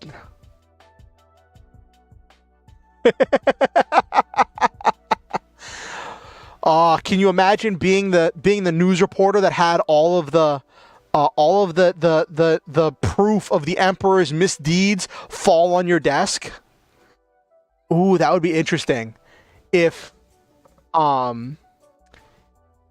this senator leaked all of this proof of these misdeeds to like a specific news reporter, and that reporter like reported the news of, well, this emperor is dead and we're still trying to figure out who, but now all this proof, oh my gosh.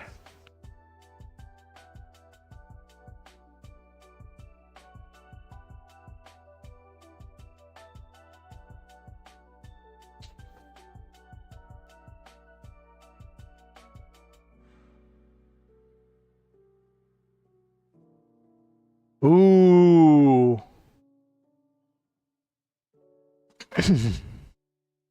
Somebody gets nosy after they get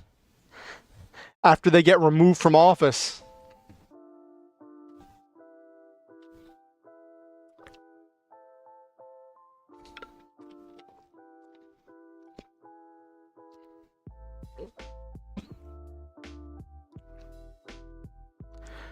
So that is his plan, right?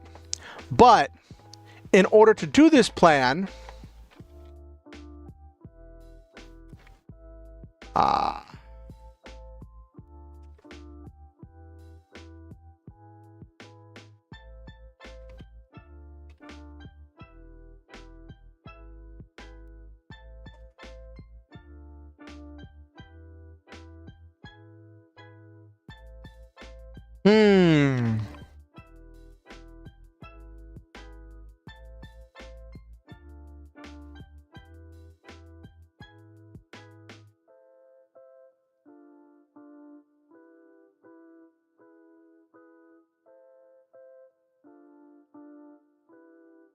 Actually, I have a thought. I have a thought. I have a thought. Now that I'm saying it out, this is the rubber ducking.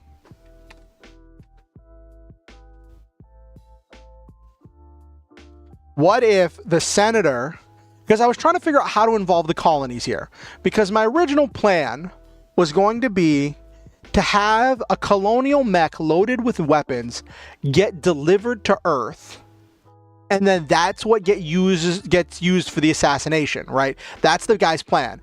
Get this colonial mech loaded with goods. So, but I was like, how do I fit that in? Because that's how I wanted to fit the two colonial characters in. But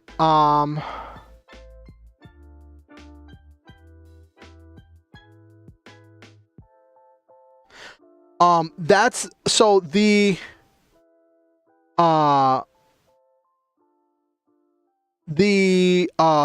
Earth has its own military. The Earth has the Imperial military.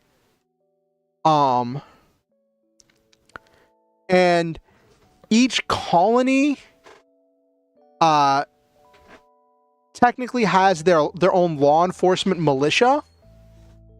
But because there's a unified government, right? Everybody answers to the same, like even the colonies still answer to the Earth Empire, right? They are colonies of the Earth Empire. You don't really have an enemy that you need a full-scale military to resist in the colonies. So the colonies, let me put that up here.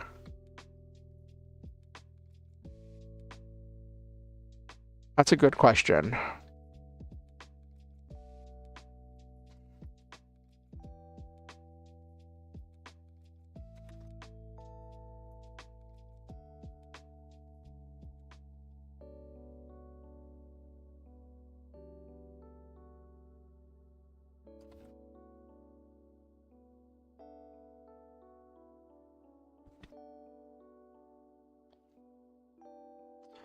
Earth Empire has the Imperial military. The colonies have their own law enforcement militias that are funded and supplied by the Empire. I think I'm using all those terms properly. But I just had a thought. What if...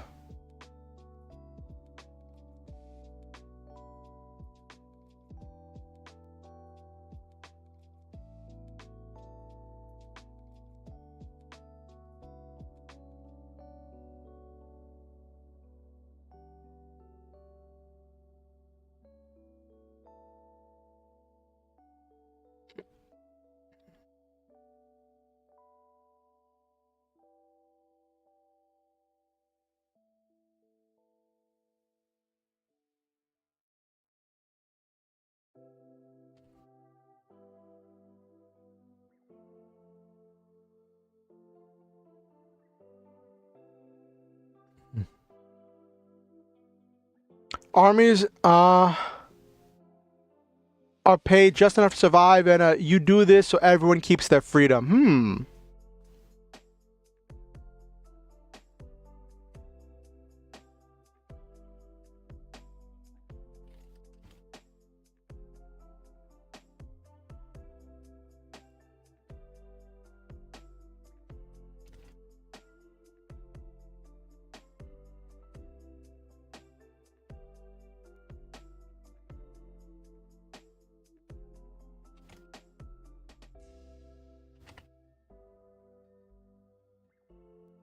You never want to piss off the guy with the mech. Very, very true, Jesus.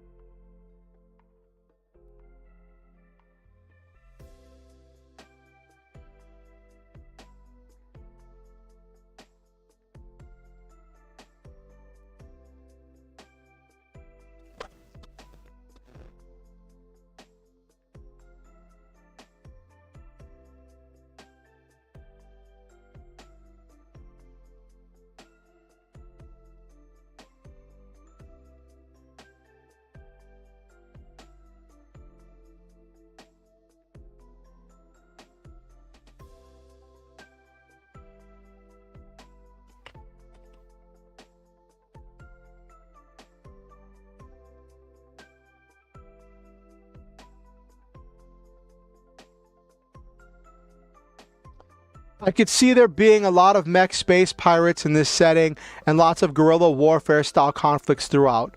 That's also true. In a situation like this where there's so much resentment and unhappiness, and people just not being taken care of, they're being paid the bare minimum. And with the people on the colonies being essentially second-class citizens, there is so much involved with that. I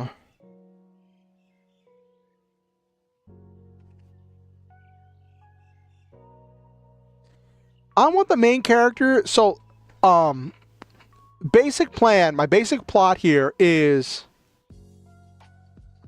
Senator has this plan. 2 people on the colony happen upon this plan and get caught up in it. And so there's this mech that is loaded out with weapons and is supposed to be getting snuck into the palace.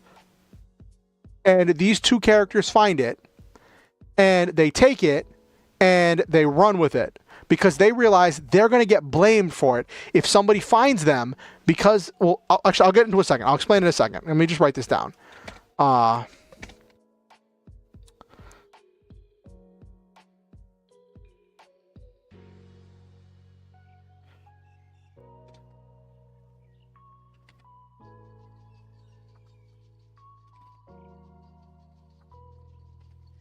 The attack.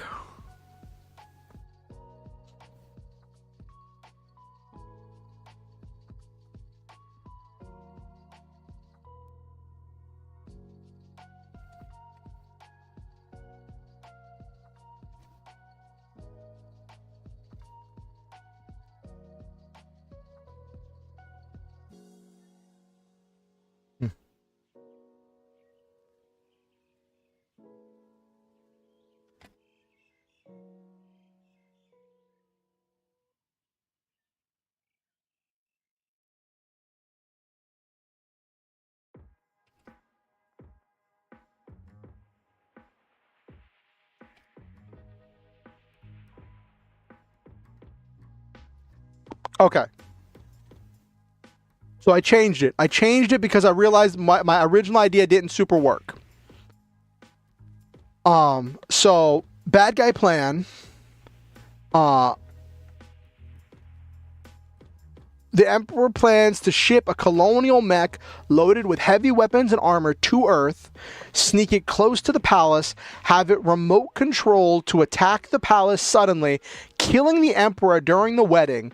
Then it will self-detonate. This places the blame on the colonies for the attack. Then the senator will use his stored information on judges and senators to manipulate all of them into appointing him as the next emperor. I think that ties in better. So,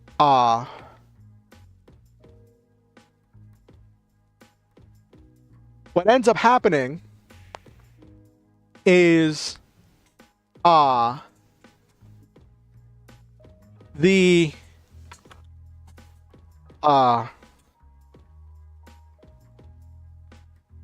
these two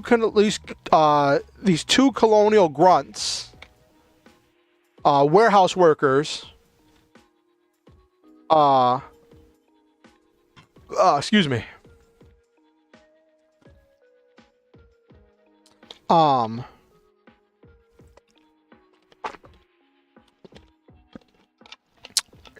these 2 warehouse workers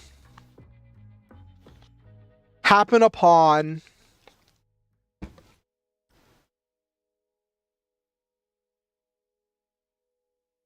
yes.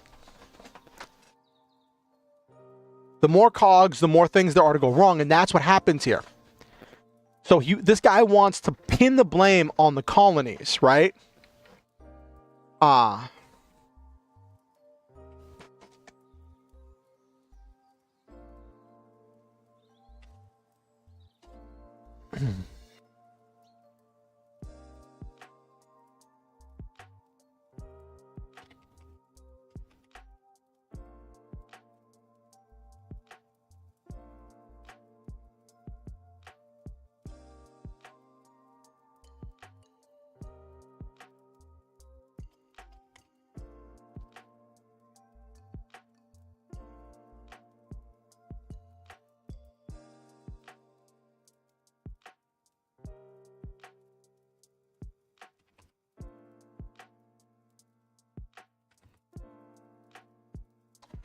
He wants to put sanctions on the colonies to pay them even less and get more law enforcement in place to root out the rebels and space pirates.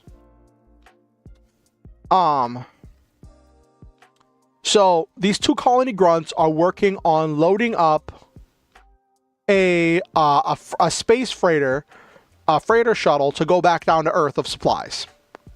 And they see a black pallet. Now, a black pallet is a large pallet that is wrapped in a thick black covering that obscures what it is. On the manifest, it's described as a black pallet. And it's supposed to be loaded and unloaded without being opened, and it is supposed to be kept separate until the customer who has purchased that black pallet comes to pick it up. There's all kinds of rumors as to what it is, ranging from illegal drugs to maybe even dangerous weapons. So there's all kinds of rumors about the black pallet, right? One of them, Jim Bob, through some of his own backdoor dealings and shenaniganry, he knows where the black coverings are stored. And it's just the two of them on the dock right now. And he's curious. So he convinces Jordan, who's the main character, who's kind of, well, not, they're all main characters. It's a 4-part story. Like, not 4-part story, it's a 4-character story. But Jordan is technically the more protagonisty one, whereas Jim Bob is kind of the instigator. Jim Bob convinces Jordan to cut open the black covering to see what's on the black pallet. To see what's there.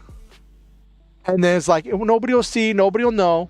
As soon as we do it, we will recover the black pallet right up, and nobody will know the difference. That's their plan, right? What they aren't expecting is when they cut open the wrapper, they see a heavy-duty colonial mech loaded with weapons and armor.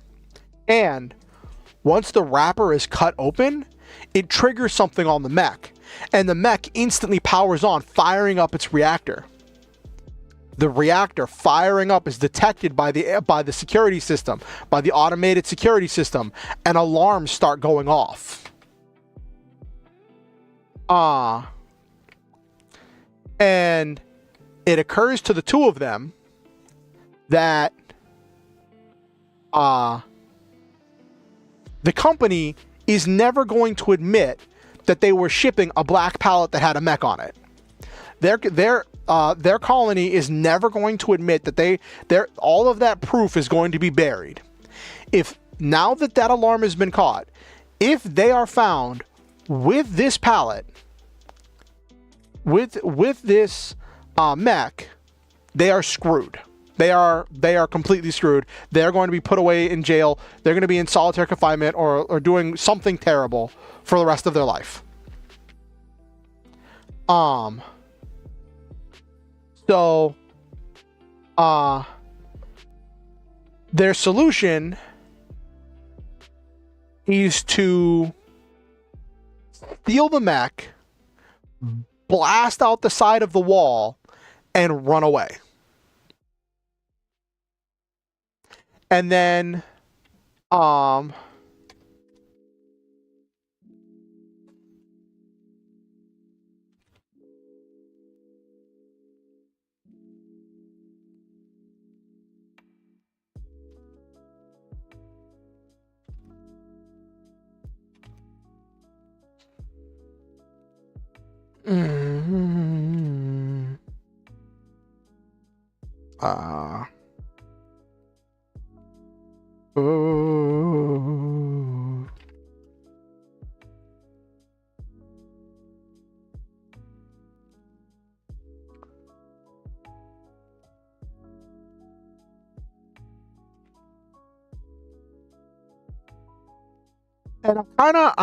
so like I built the setting and I'm so good. I'd like to think I'm good. This is kind of me tooting my own horn a little bit, but I'll say maybe not good. I would say I am so experienced with building settings that I can build this setting, but actually building the story in this setting is where I start to get tripped up. Like, answering these questions about the setting is one thing, but actually building the story that has to happen in the game design is where I just kind of get tripped up a little bit. And it's funny, tonight, the original point of tonight was going to be to work on on fleshing out more of the story. But we ended up fleshing out more of this stuff about the world and talking about Perfect Draw.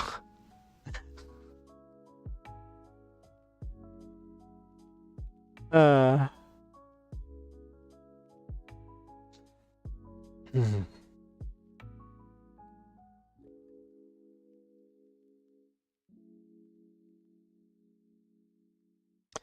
like to think world building's important.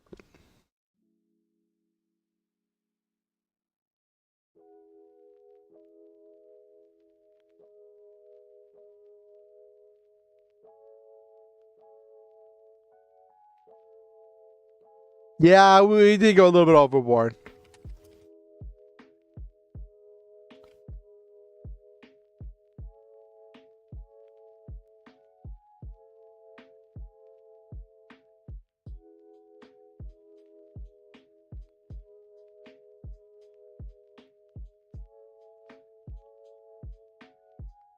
So, this might be something for you, Jesus. I don't know if you're still here, but so my plan was based on the images that I was working with for the original mechs I was going to use, right? I had 2 Imperial style mechs looking and 2 colonial, gruff, and like mechanically looking mechs. And so, my plan is to do have a thing where they're on the run. They're trying to figure out what to do next. And they get found by 2 Imperials, an Imperial Priest and Imperial Knight. It's okay, Jesus. But they get found by an Imperial Priest and Imperial Knight who are investigating the rumors of all of this. So that would be the kind of thing where like they got some journalists tipped them off. I'll say some journalists.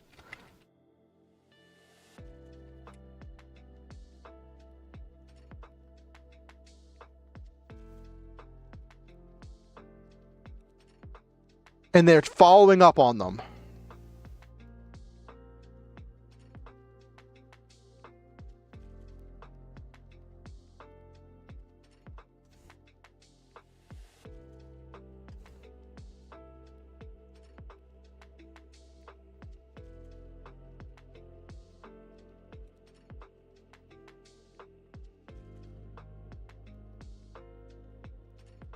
Yeah, some hero with a camera did their job.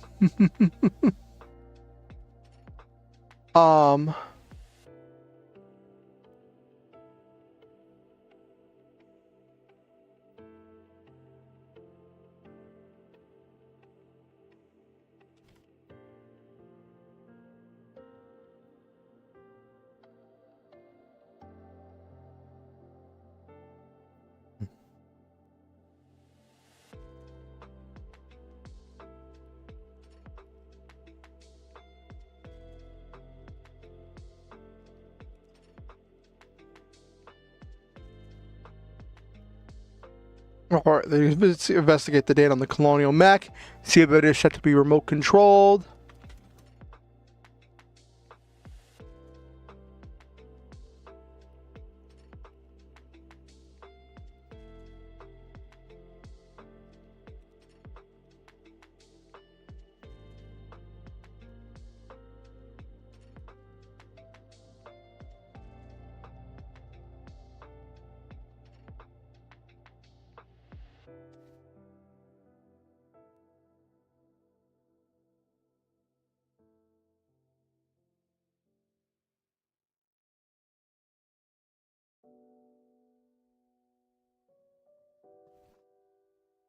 I'll put that in there just for you if I remember.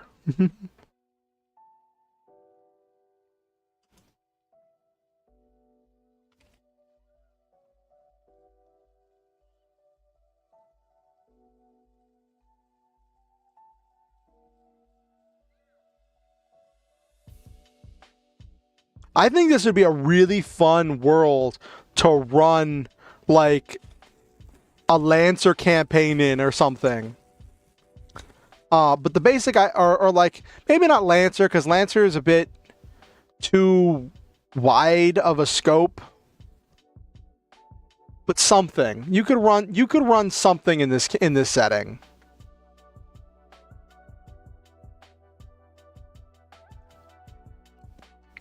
I'm hoping I can run RPG Maker in this setting.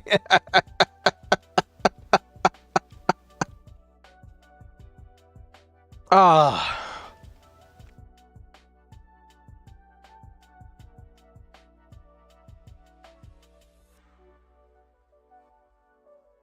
Cypher or Blades in the Dark? Ooh, I've never heard of Cypher, but I've heard of Blades in the Dark.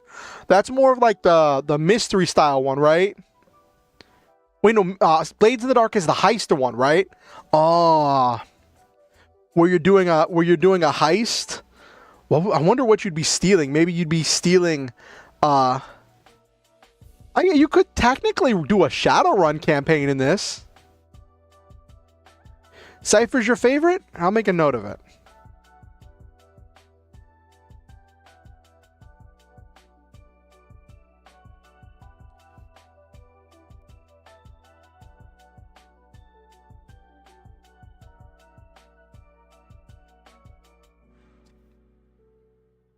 Okay.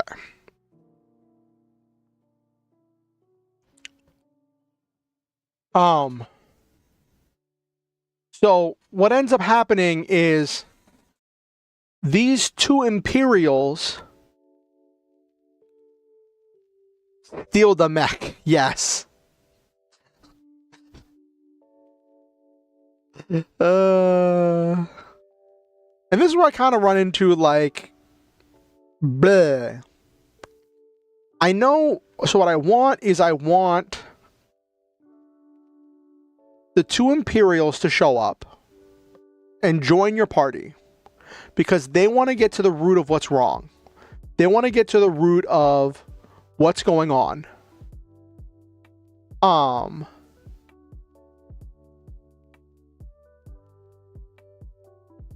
Okay, I think I know where I'm going. I think I know where I'm going with this.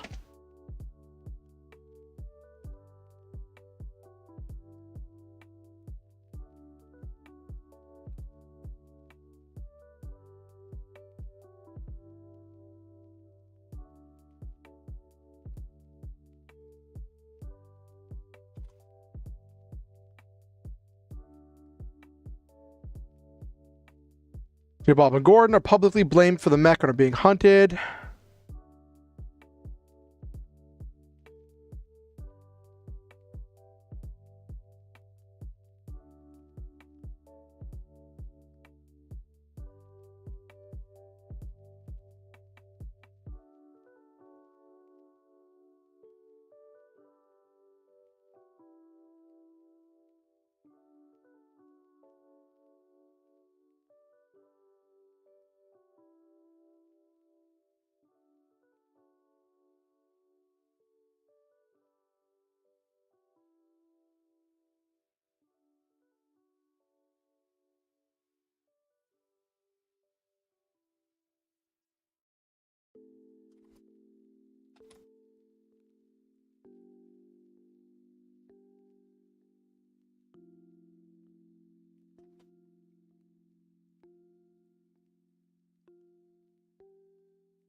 Okay.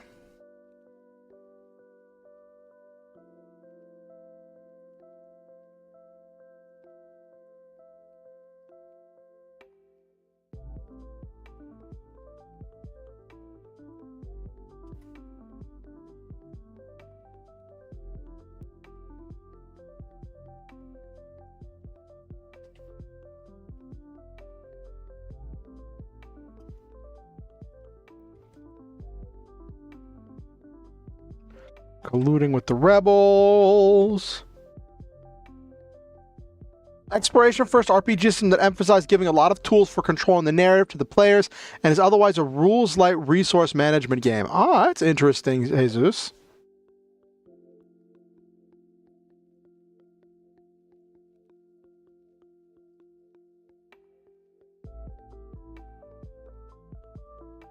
So,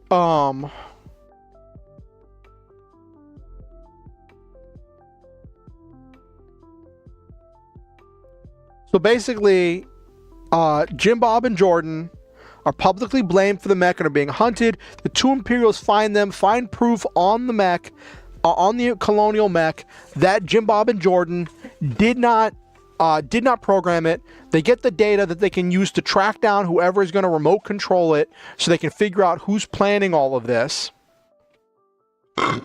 And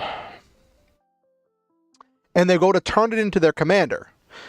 Their commander tries to have them arrested, claiming that they've been colluding with rebels.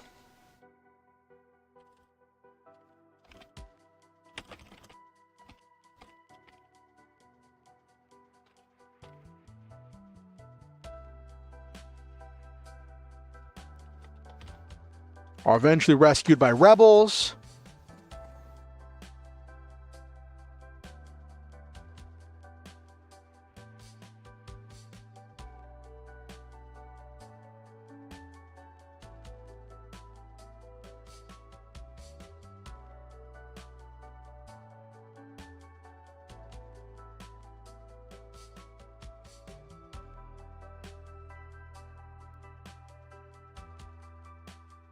Which I'm going to have to figure out more stuff about what the rebels would fight for. So basic plot of this: Jim Bob and Jordan find the mech while they're loading up a freighter or whatever, a freight shuttle. After seeing, as soon as they uncover it, it starts to power up. It sets off their sensors. And it sets off the alarms that a dangerous weapon has been powered up. A reactor has been powered up of a full-scale mech. Which, I actually have to put this up here.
All right.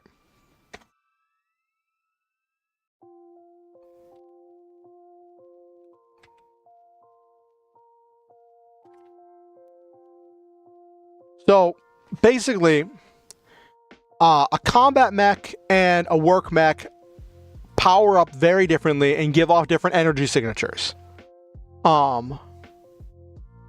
There are sensors that detect if something as powerful as a combat mech powers up, that detect the activation of this machine. Sets off.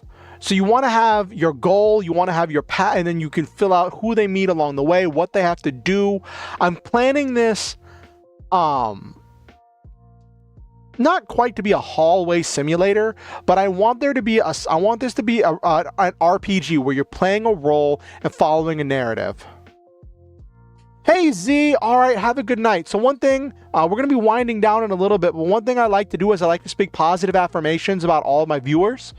And I usually do that at the end of the stream. So since you're not going to be here for the end of the stream, I will tell you that I think that you're amazing. I think that you're wonderful. I believe that you are a valuable and worthwhile person to know. I think that you are valid and worthy of love and deserving of good things. I think that you make this world a better place. Thank you for coming to my stream, and thank you for being a member of my community. It is great to have you.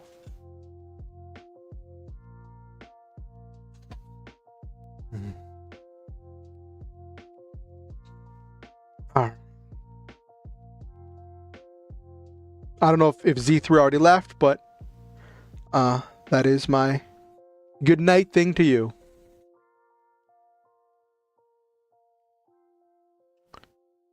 Oh my gosh. So Jim Bob and Jordan find the mech. They run away. They get found by the two Imperials, who pull the data from the mech in order to prove Jim Bob and Jordan's innocence. They head to their local command post to turn in that data to prove Jim Bob and Jordan are innocent. Their commander double crosses them and wants to have them arrested for colluding with Jim Bob and Jordan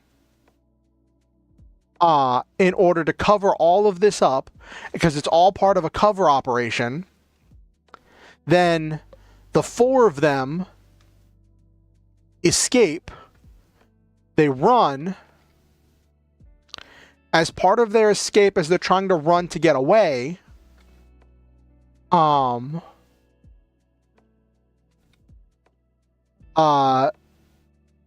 they get rescued by the rebels.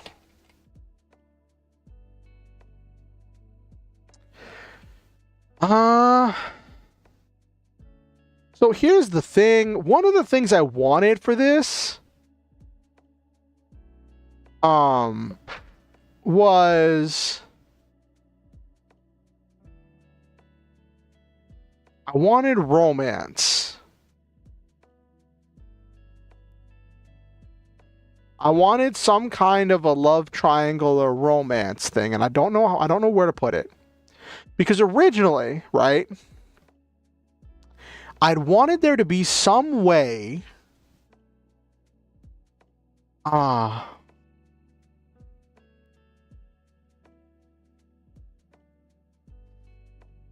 maybe someone in high places helps them escape, and this could provide a hook to go back and rescue them later. Ooh.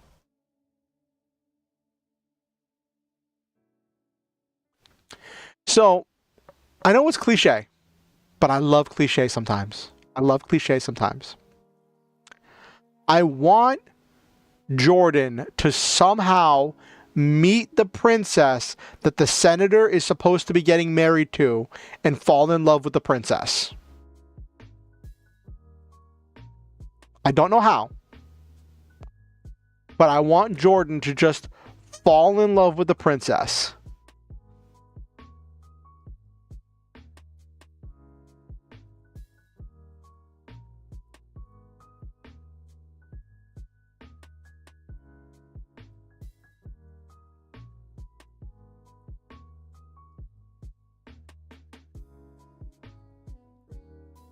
I know it's cliche, I know it's silly, but like sometimes it can just be really cool.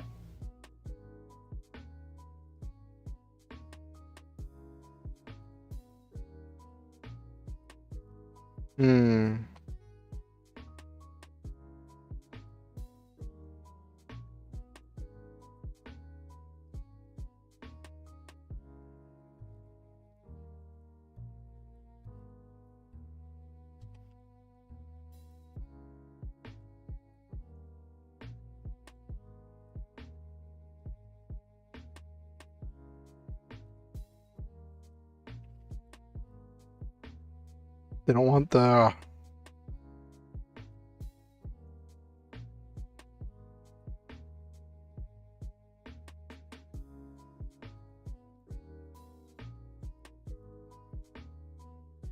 You get... I got a brainwave. Hold on. Let's go back. I got something.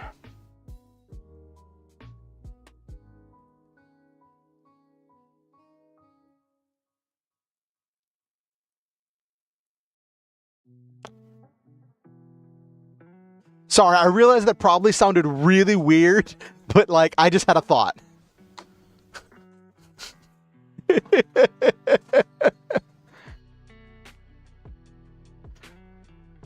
Princess is visiting.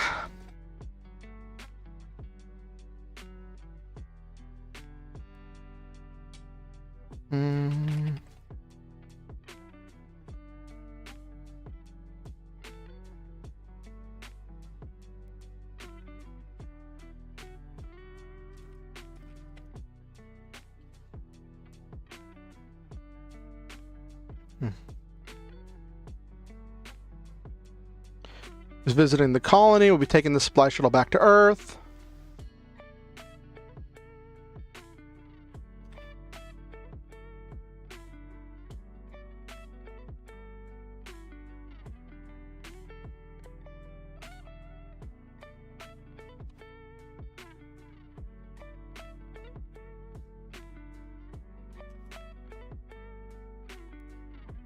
So, Princess is visiting the colony and taking the supply shuttle back to Earth.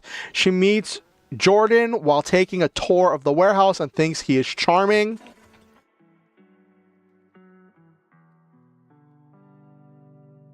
Smitten with her.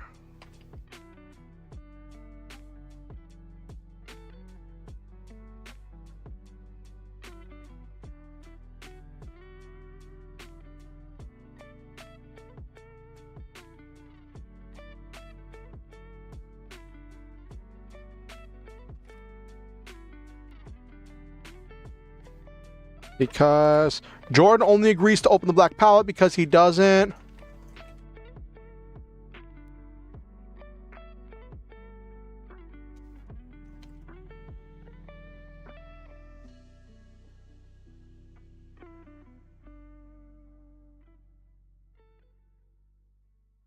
want something truly dangerous to be on the shuttle with the princess. Okay. Okay, let's alter this a little bit.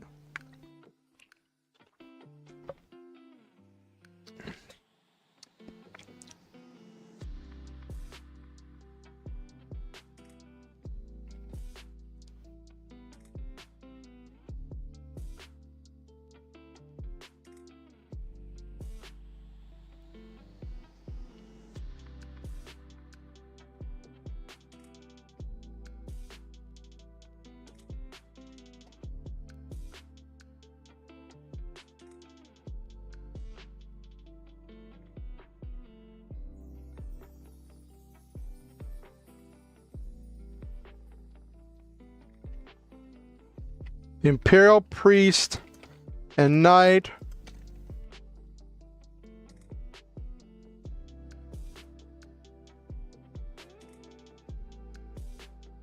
Ooh, that's a possibility.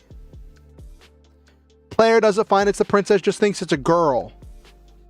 Maybe. We're running over time, but you know what? It's okay if we go a little bit late. Normally, I just go till 11:30 EST, but we're going a little bit. Well, I go a little bit late sometimes too. But we're on a roll. We're adding things. We're finally adding things. Prince regard to the princess.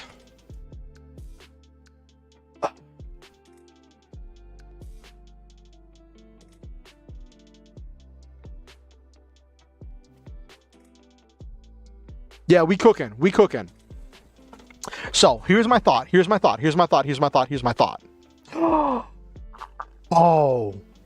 Oh. Wait. Okay. All right. Following here. So what if the princess had heard about the corruption, right? Why is the princess on the colony? Because a journalist has tipped off the princess and told the princess, hey, at your wedding, there is going to be an attack that's going to attempt to kill your father and might injure or kill you. Here is the proof I have, and I believe that the weapon is being sent from such and such colony. Limited proof. I think it's being, but you know, don't know exactly who's doing it, right? So, journalist tells the princess all this stuff that, like, what should we name the journalist, Jesus? I might have a cutscene of the journalist handing the document over to the princess. Hold on.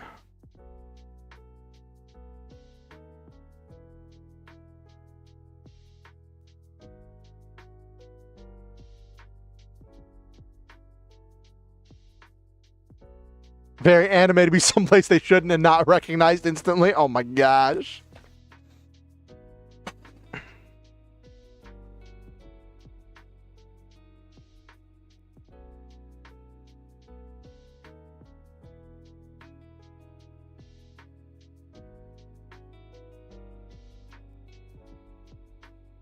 Janice? Okay. Okay. All right. All right. I figured since you were the one who's always talking about wanting to role play a journalist in this setting, I thought I'd let you name somebody.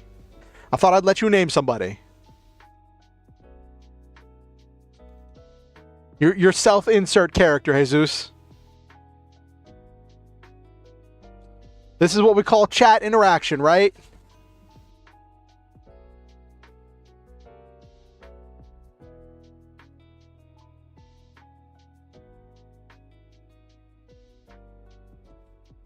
Mm-hmm. I'm terrible at naming people.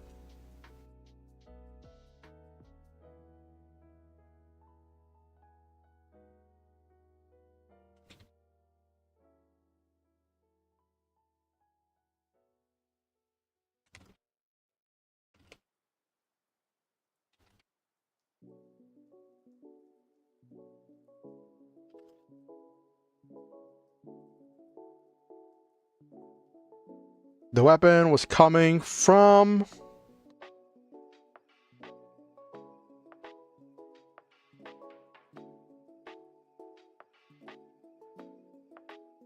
Yes, Norman Alonzo. Yes. Was coming from this colony.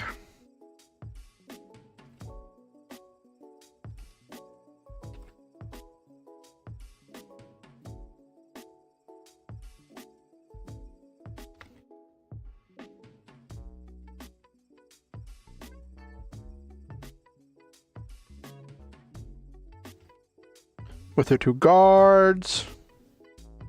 So she's investigating it in plain clothes.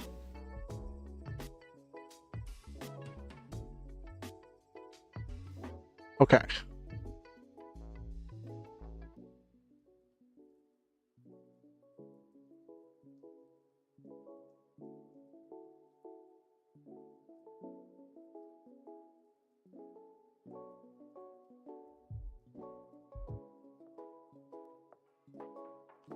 Mm-hmm.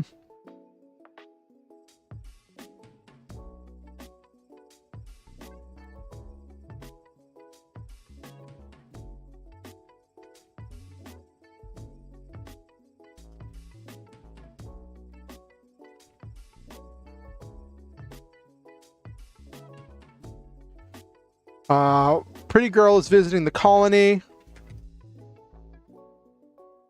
2 bodyguards.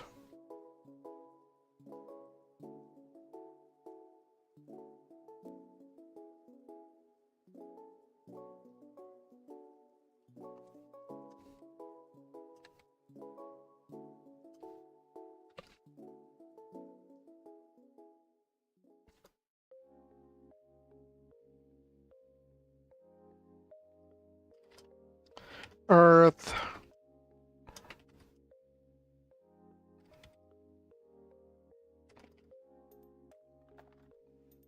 Oh, you got an idea? What you got, Jesus?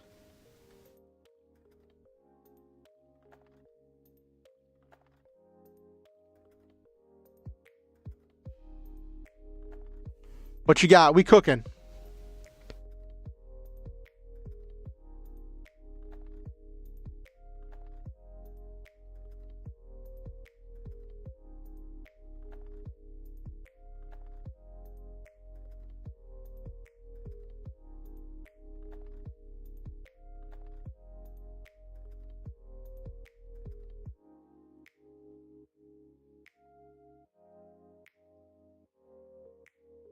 What if it's like Star Wars where she has a body double everyone thinks is her and the princess acts as a servant, so it's more meaningful when he's nice to her and the truth is revealed? Well, I was thinking that she was traveling in plain clothes and he didn't even know that he just knew she was somebody with bodyguards.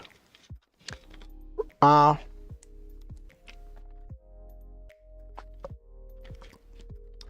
was thinking that she's being inquisitive and that she's investigating with just her and her bodyguards in plain clothes. But you bring up a really good idea.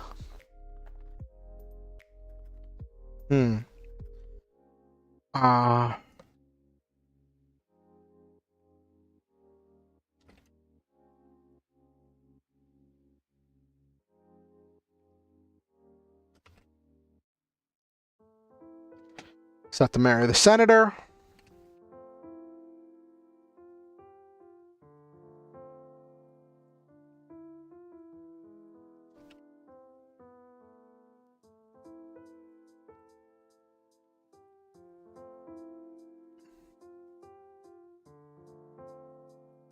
Well, the other two bodyguards become your other two party members. You're gonna have a party of 4.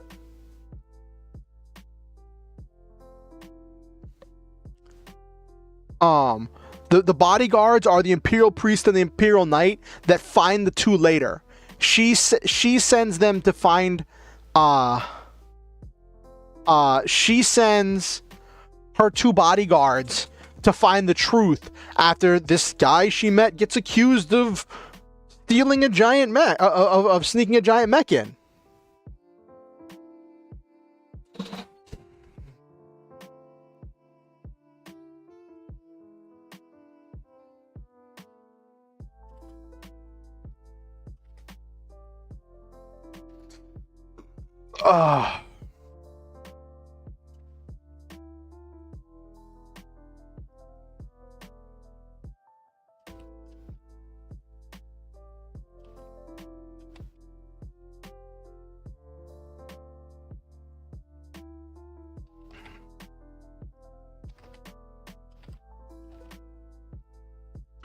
At her wedding.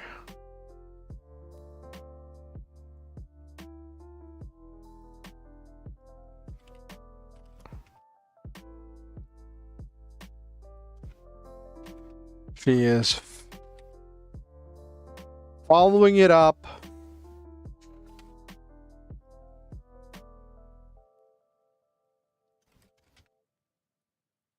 Plain clothes. Okay.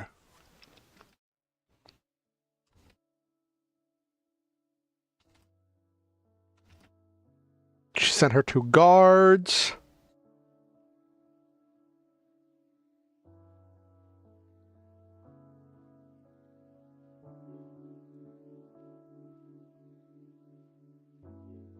Bob and Jordan.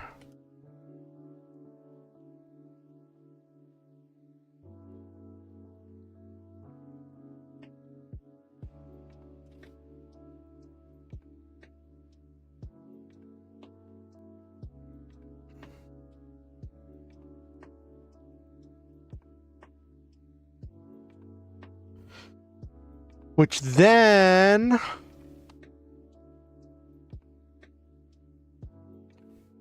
okay. So, we have like the first half of a story. They find the mech. Meet pretty girl. Jordan is smitten. Jim Bob and Jordan find the mech. They go in a panic. Also, the news reporter, also the name is Justine. The news reporter thought of the name Justin Fair.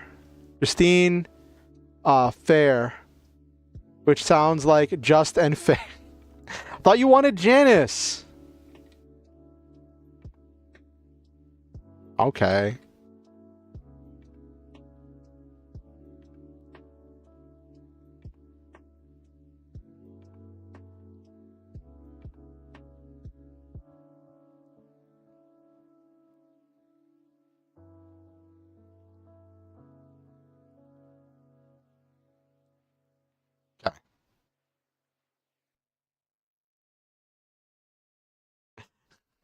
It's okay, Zeus. I'm busting your chops.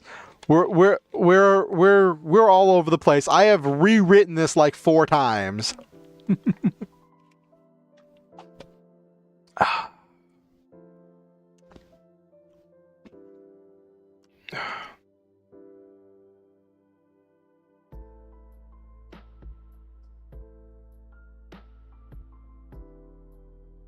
Okay.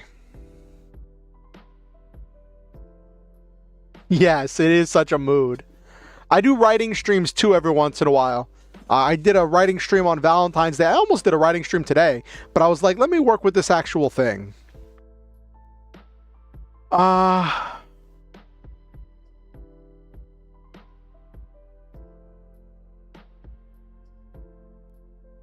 Okay.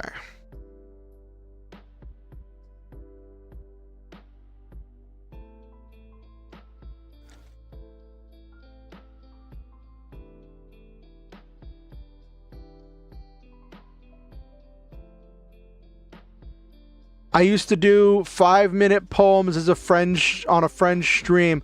I should go back to that at some point. Ooh, that could be really fun. I couldn't do 5-minute poems. I do 2-hour writing sessions.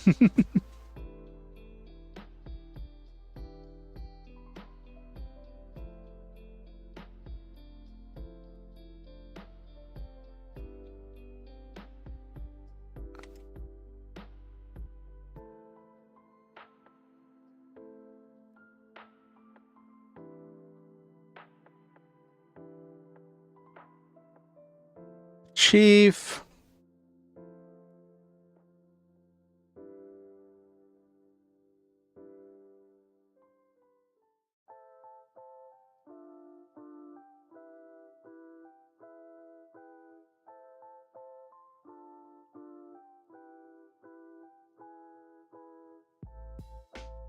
Show the proof they have. Ask to clear the names of Jimbo Jordan.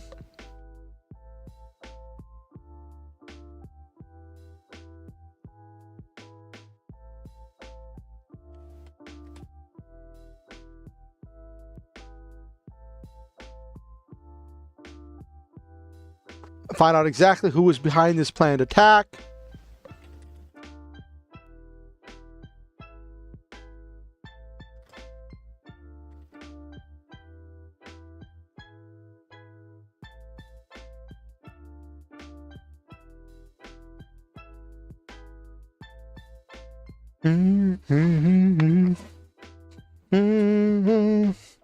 So they go to the nearest law enforcement HQ and sneak in to talk to the chief. Oh, somebody did something? Nick in the Focus, thank you for subscribing to the YouTube channel. Welcome to the Star Hunters, where we shoot through the stars, have wonderful adventures, live our dreams, and always stop to enjoy the memes. Welcome aboard. Welcome to the family. It is an honor to have you. I am on a quest this year to put more effort into my content creation because I want to see more growth.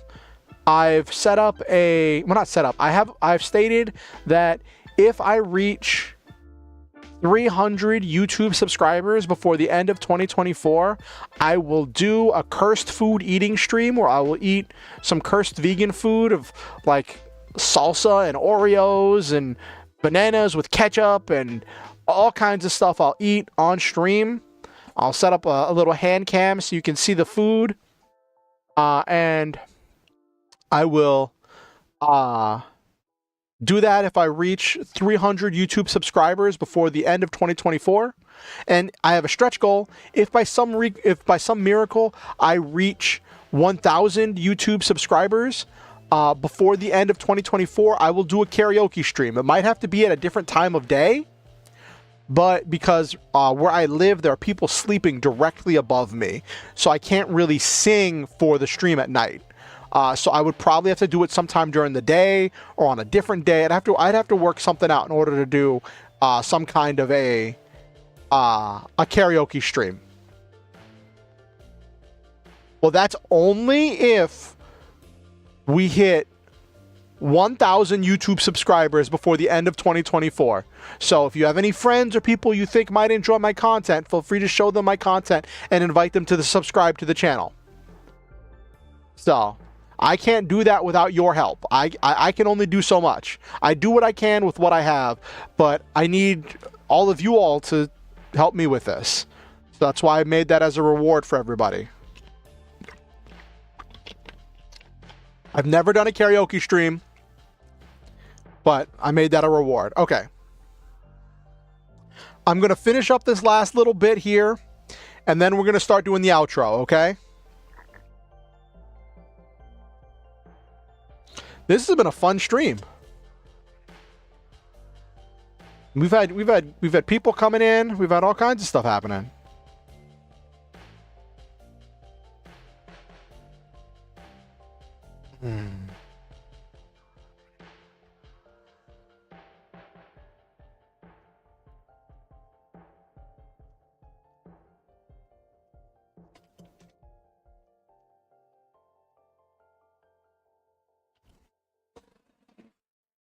Law enforcement turns on them and tries to kill them. They have to fight their way out.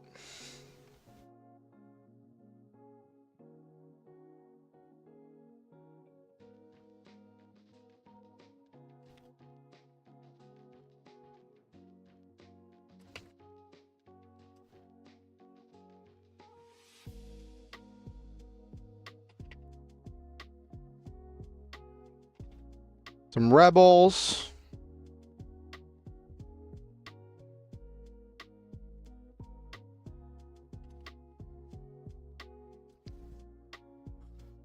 They tell the rebels what they know.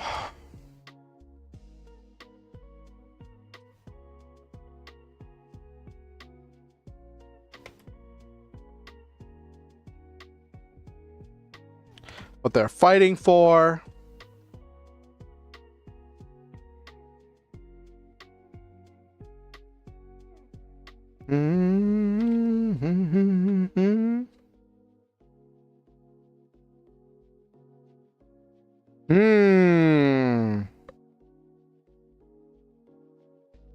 So now there's a part of me. There's a part of me that's like, I love to have player interaction. I want the players to have control over how they do things.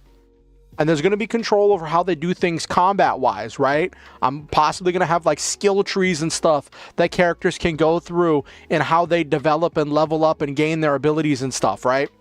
So I'm working on all of that stuff, right? But so there's going to be that whole like combat system. That's going to be stuff. I have to figure out how to make a combat system. That'll be fun. But I want the players to have a little bit of interaction in the story. And there's this little devil on my shoulder. There's this tiny little devil on my shoulder. That's just whispering in my ear. You know, when you get that little devil on your shoulder.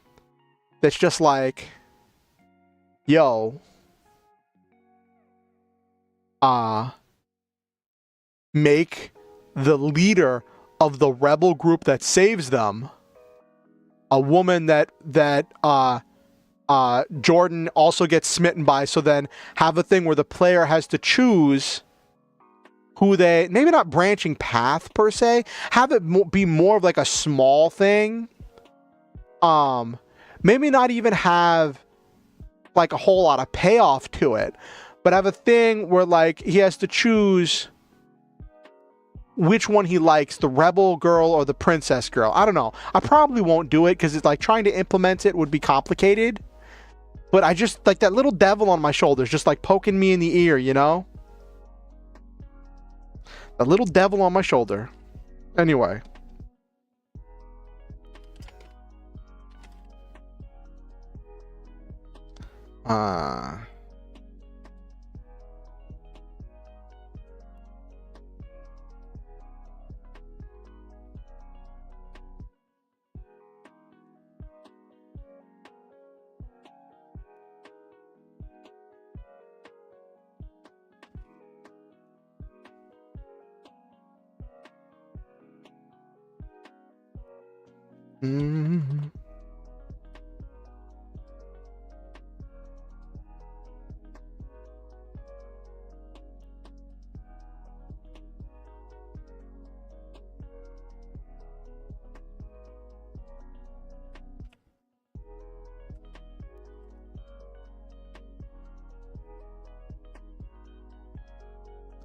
depending on how much it changes, it shouldn't be that complicated. Just implement it like an attraction variable between scenes and have certain dialogue check whose is higher. I could. Yeah, I could.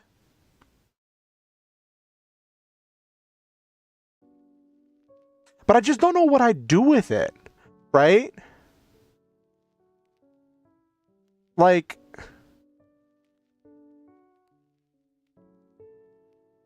if you think like in Final Fantasy X, right? Depending on your interactions, Titus will be attracted to one of the different women, right, of the group. And then when Titus gets his, if I understand this properly, when Titus gets his final special, his final attack, depending on who he had the most attraction points with due to interactions over the course of the game, it will change the scene that plays in his special attack. And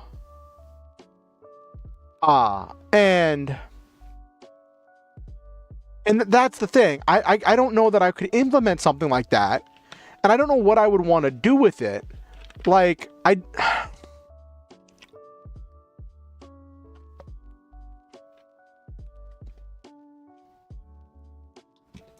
don't want to do stuff to distract from the main plot. Like,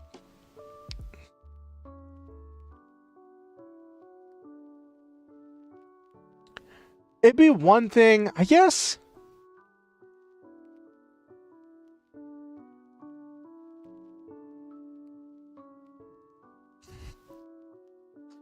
Oh my gosh.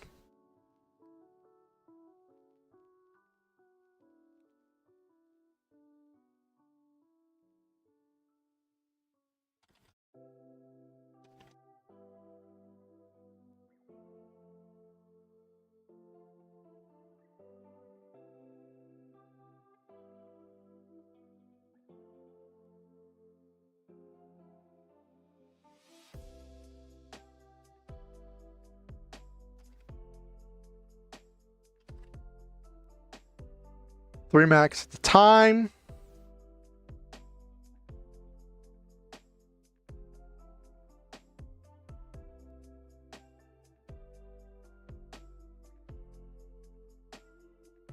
Mm-hmm.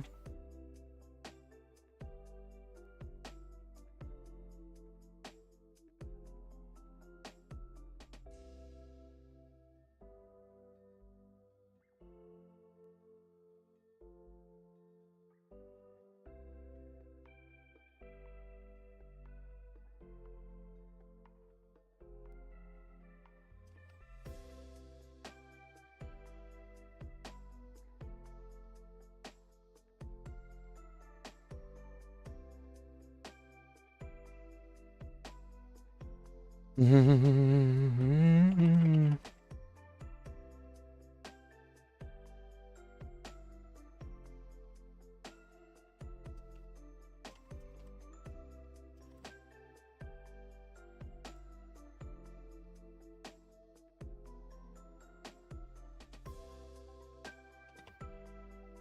Okay, so I'm thinking this is when they give a mech, they give a mech to them, and the idea is that the rebels don't have a lot of resources. They do a lot of infantry battles, right?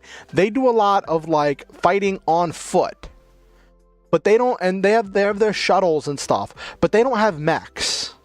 They don't have full-scale combat mechs. They have worker mechs that are like kind of amped up with some weapons and things, but nothing like full-scale combat mech. But the players at this point, right, have the combat mech that you get from the start, that Jordan is piloting, the Imperial Titan and the Imperial Praetor. And then gonna have them get the one sci-fi mech with the drill and the flamethrower from the rebels. And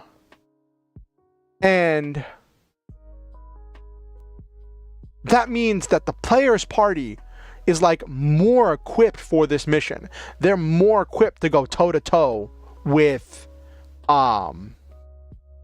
these guys.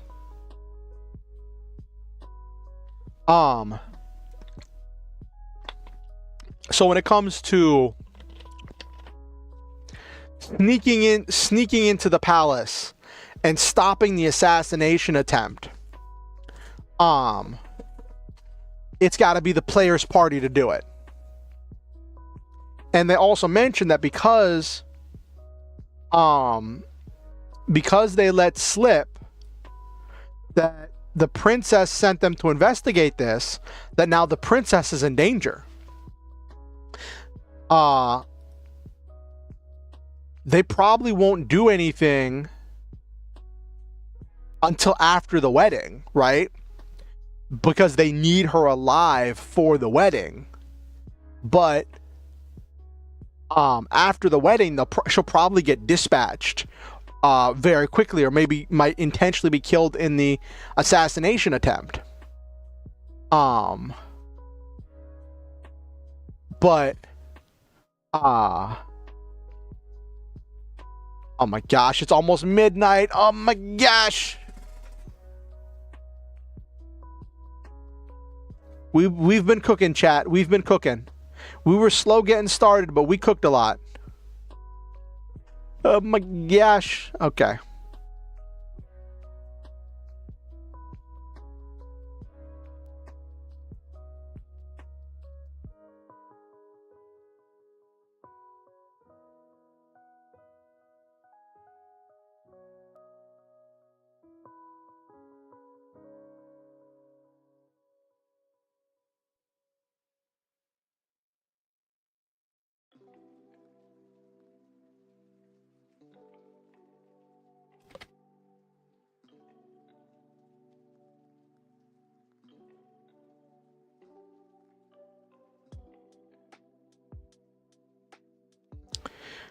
After the wedding, she'll probably be killed.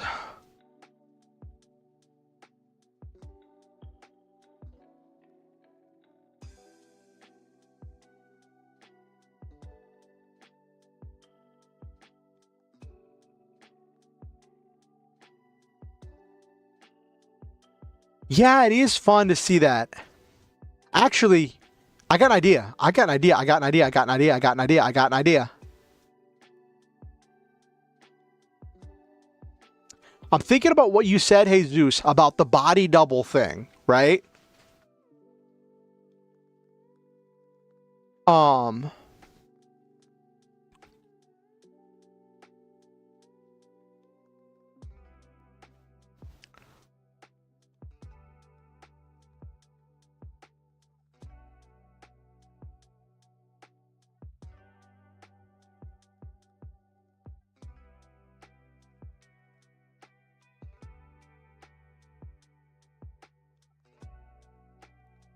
So they find out.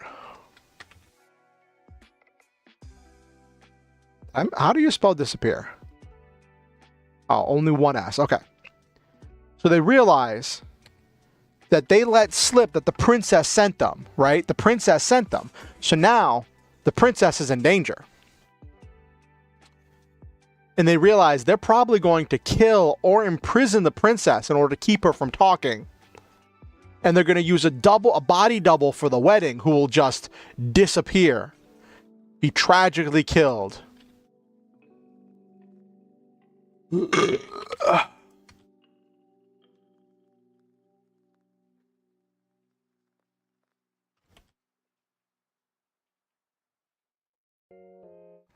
Be tragically killed in the assassination of the emperor.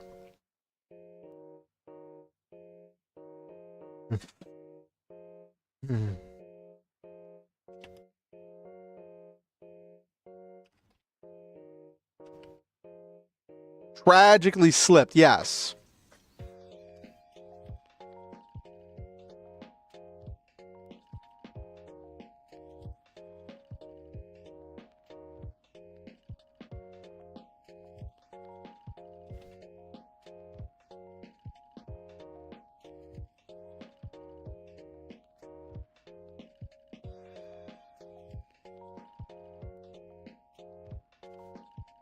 The rebels agree to help them as long as they convince the princess to help the colonies. So the rebels have some reason to help them. Rebels don't want the colonies to be blamed, and the rebels are like, if we do this and we rescue the princess, then we get the princess to give more freedoms to the colonies.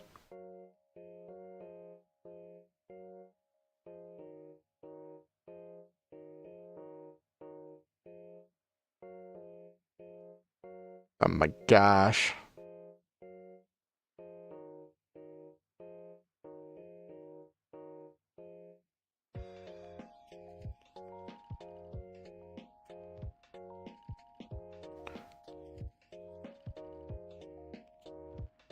Oh, this grew. Like, we started with just like, this was where we started at. We've expanded up here as well, and we've written all this. Actually, no, this was the last line I had written before. And then all of this is what we've written, and we've got like the first half, I'd say, half to 3/4 of the game planned out. Like, then they go and rescue the princess, right? And then all the stuff that's involved with rescuing the princess.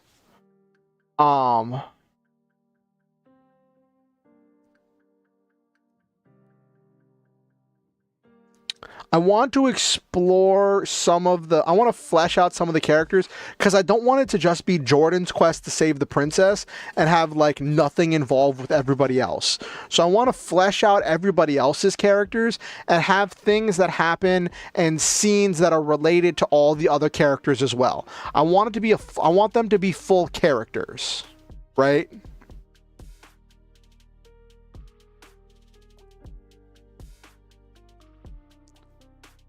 Yeah, successful cooking stream. So let me just make notes here.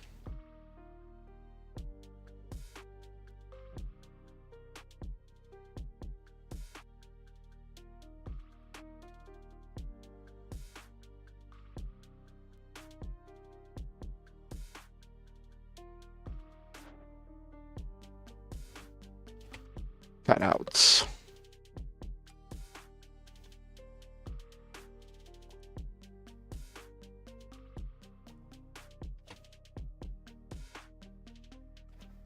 Hero.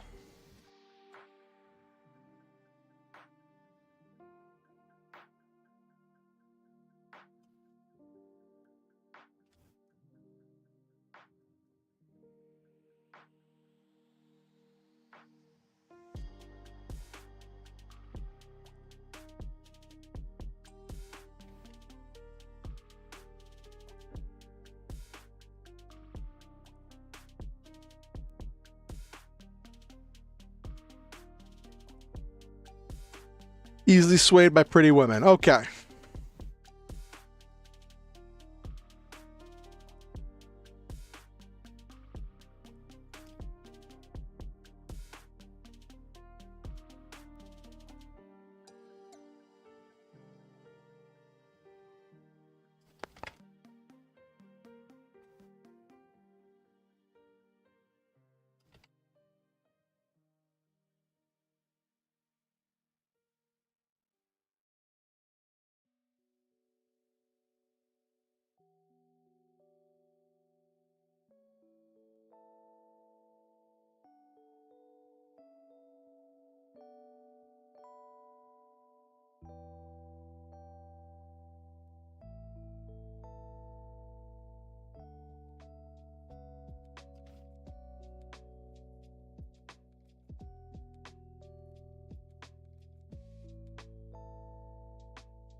Uh,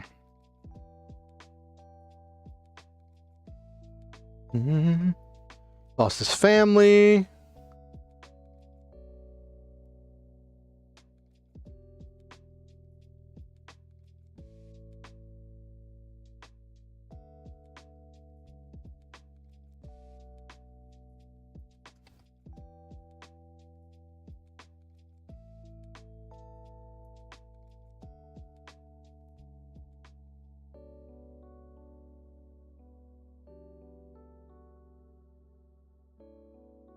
Need to make them characters.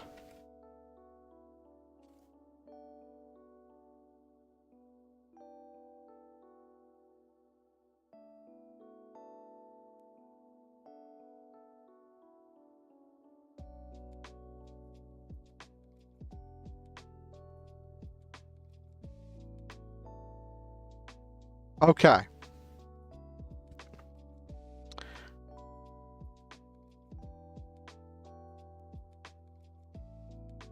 And there will be magic in this world. There'll be fantasy, there'll be magic. I need to find a tile set to use for like a kind of fantasy, cyberpunky kind of stuff. I gotta find a tile set for it.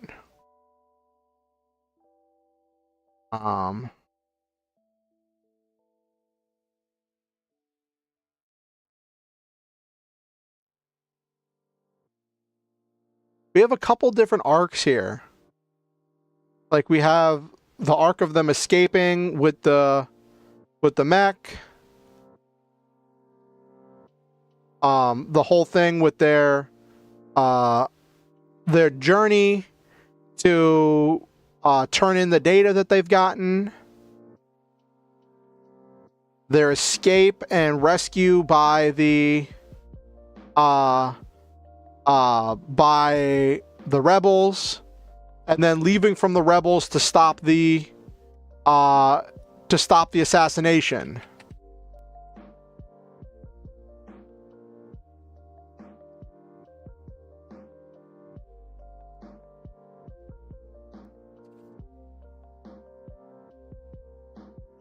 And save the princess.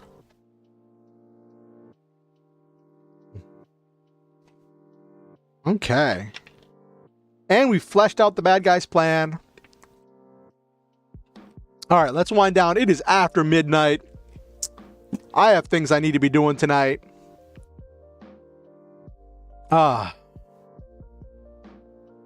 Okay. Ooh, okay. Alright. Let's wind down. Let me see if people have been trying to reach me. Okay. Alright. Alright. We cooked tonight. We made a bunch of stuff.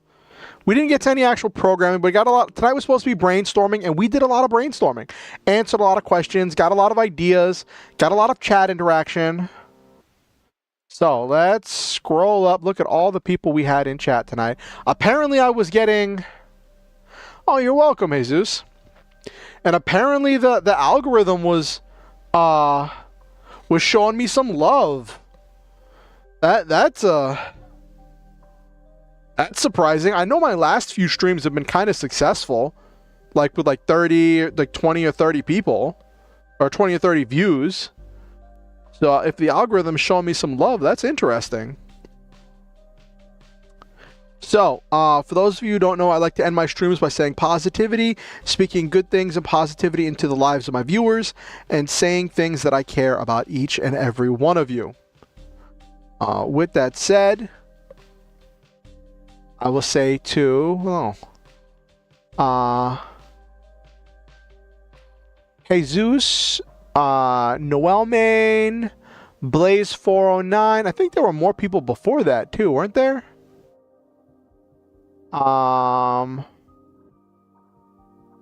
Silva, Z. Well, Z3's already gone, but I'll shout them out too.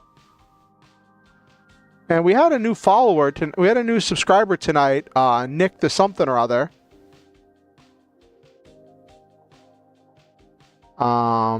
Nick in the focus. Yes, new subscriber on YouTube.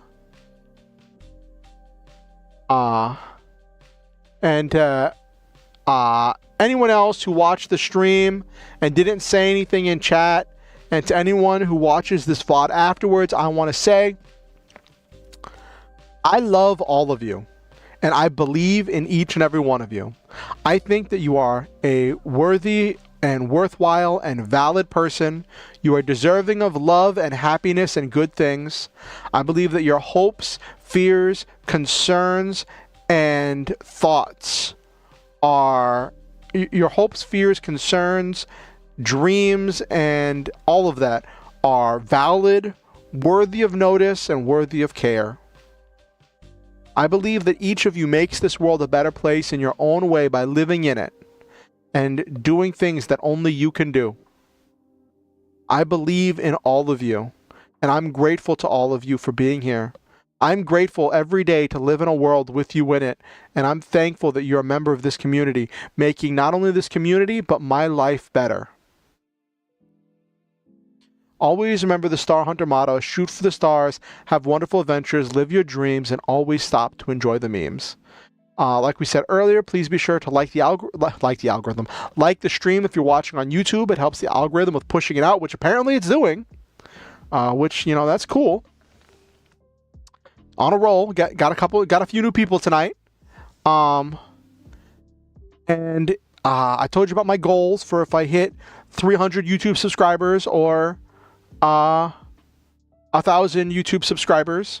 If you're watching on Twitch, feel free to follow on there, and if you ever feel inclined to subscribe, I appreciate all of it. If you have any friends or neighbors or aunts or uncles or arch nemesis, deadly rivals, friends to lovers, lovers to enemies, anyone you think might enjoy my content, feel free to show them my content and then invite them to the next stream. I'm not going to say how many days it is because, like, I'm terrible at counting days, but the next stream is Friday at 8:30 p.m. EST. I'm just going to say it is Friday, 8:30 p.m. EST. Is that 5 days? I don't know.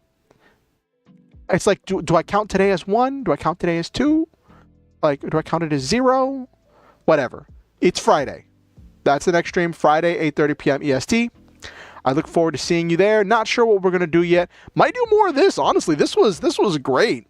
This was a great. Or I might do some perfect draw, or I might have a gaming stream. I didn't do any gaming last week, but I'm just coming off of like before last week I did like 2 or 3 weeks of straight gaming streams. So like I'm a variety streamer. I try to do it up. Might do a writing stream, but this was kind of a writing stream in and of itself because we did do a lot of writing. But it was mostly brainstorming.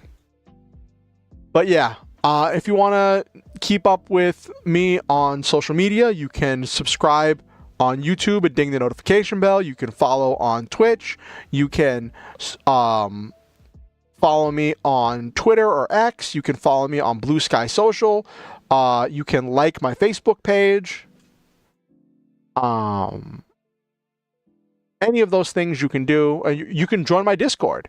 There are links to all of those things in the description on YouTube and in the About tab. I think it's the About tab on my About page on Twitch. And one last thing. You don't have to donate to be welcome here. You do not have to give money to be a member of this community. I want you all to know that I value your time, your energy, and your attention. I value each and every one of you. With that said, I do appreciate all the people who've donated and made things possible for me in the past, help improve the stream, the Okusen, one of my viewers, donated to buy me RPG Maker. They gave me the money and I bought RPG Maker. So like there are things that like I can do only because of the help of all of you. And I'm grateful to those of you who have done that and to people who've given bits and all of that stuff.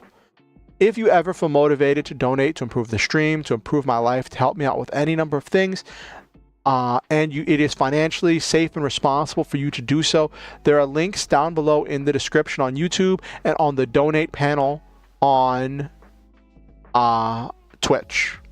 I believe the donate panel on Twitch takes you to Ko-fi, where you can either make a one-time donation or you can sign up for monthly donations, which I don't really have rewards for. I think it's like $1 and $5, or like $2 and $5. They're just more of if you want to help me out and you want to say thank you and do whatever.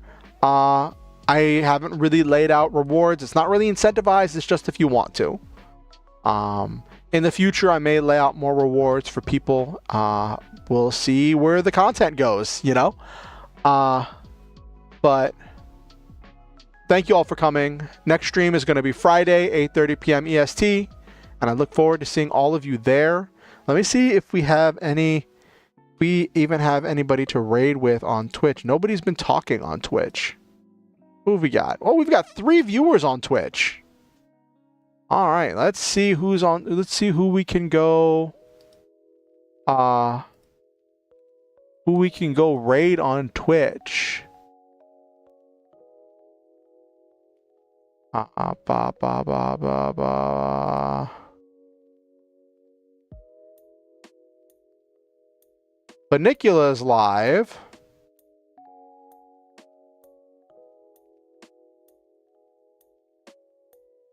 Varga's live.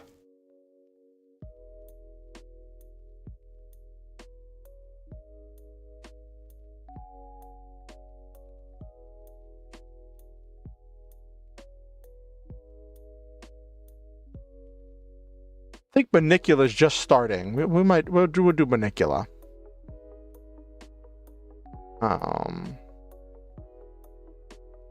Could do Obake Pam.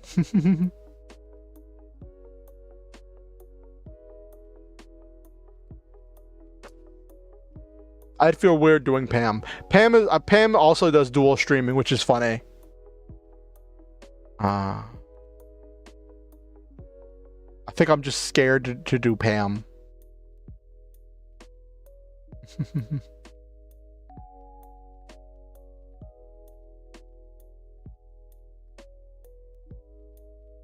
What are they doing? What game are they doing? Final Fantasy. Oh, they're doing 14. Oh. Let me see.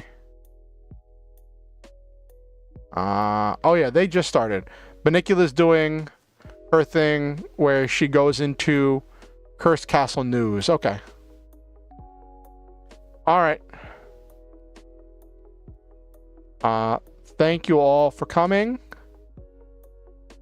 You're wonderful.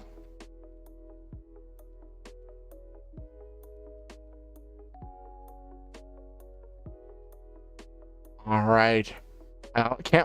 Be nice to anyone who is. Oh, someone supported me on Ko-fi. Thank you. Thank you, brilliant loser. I appreciate that.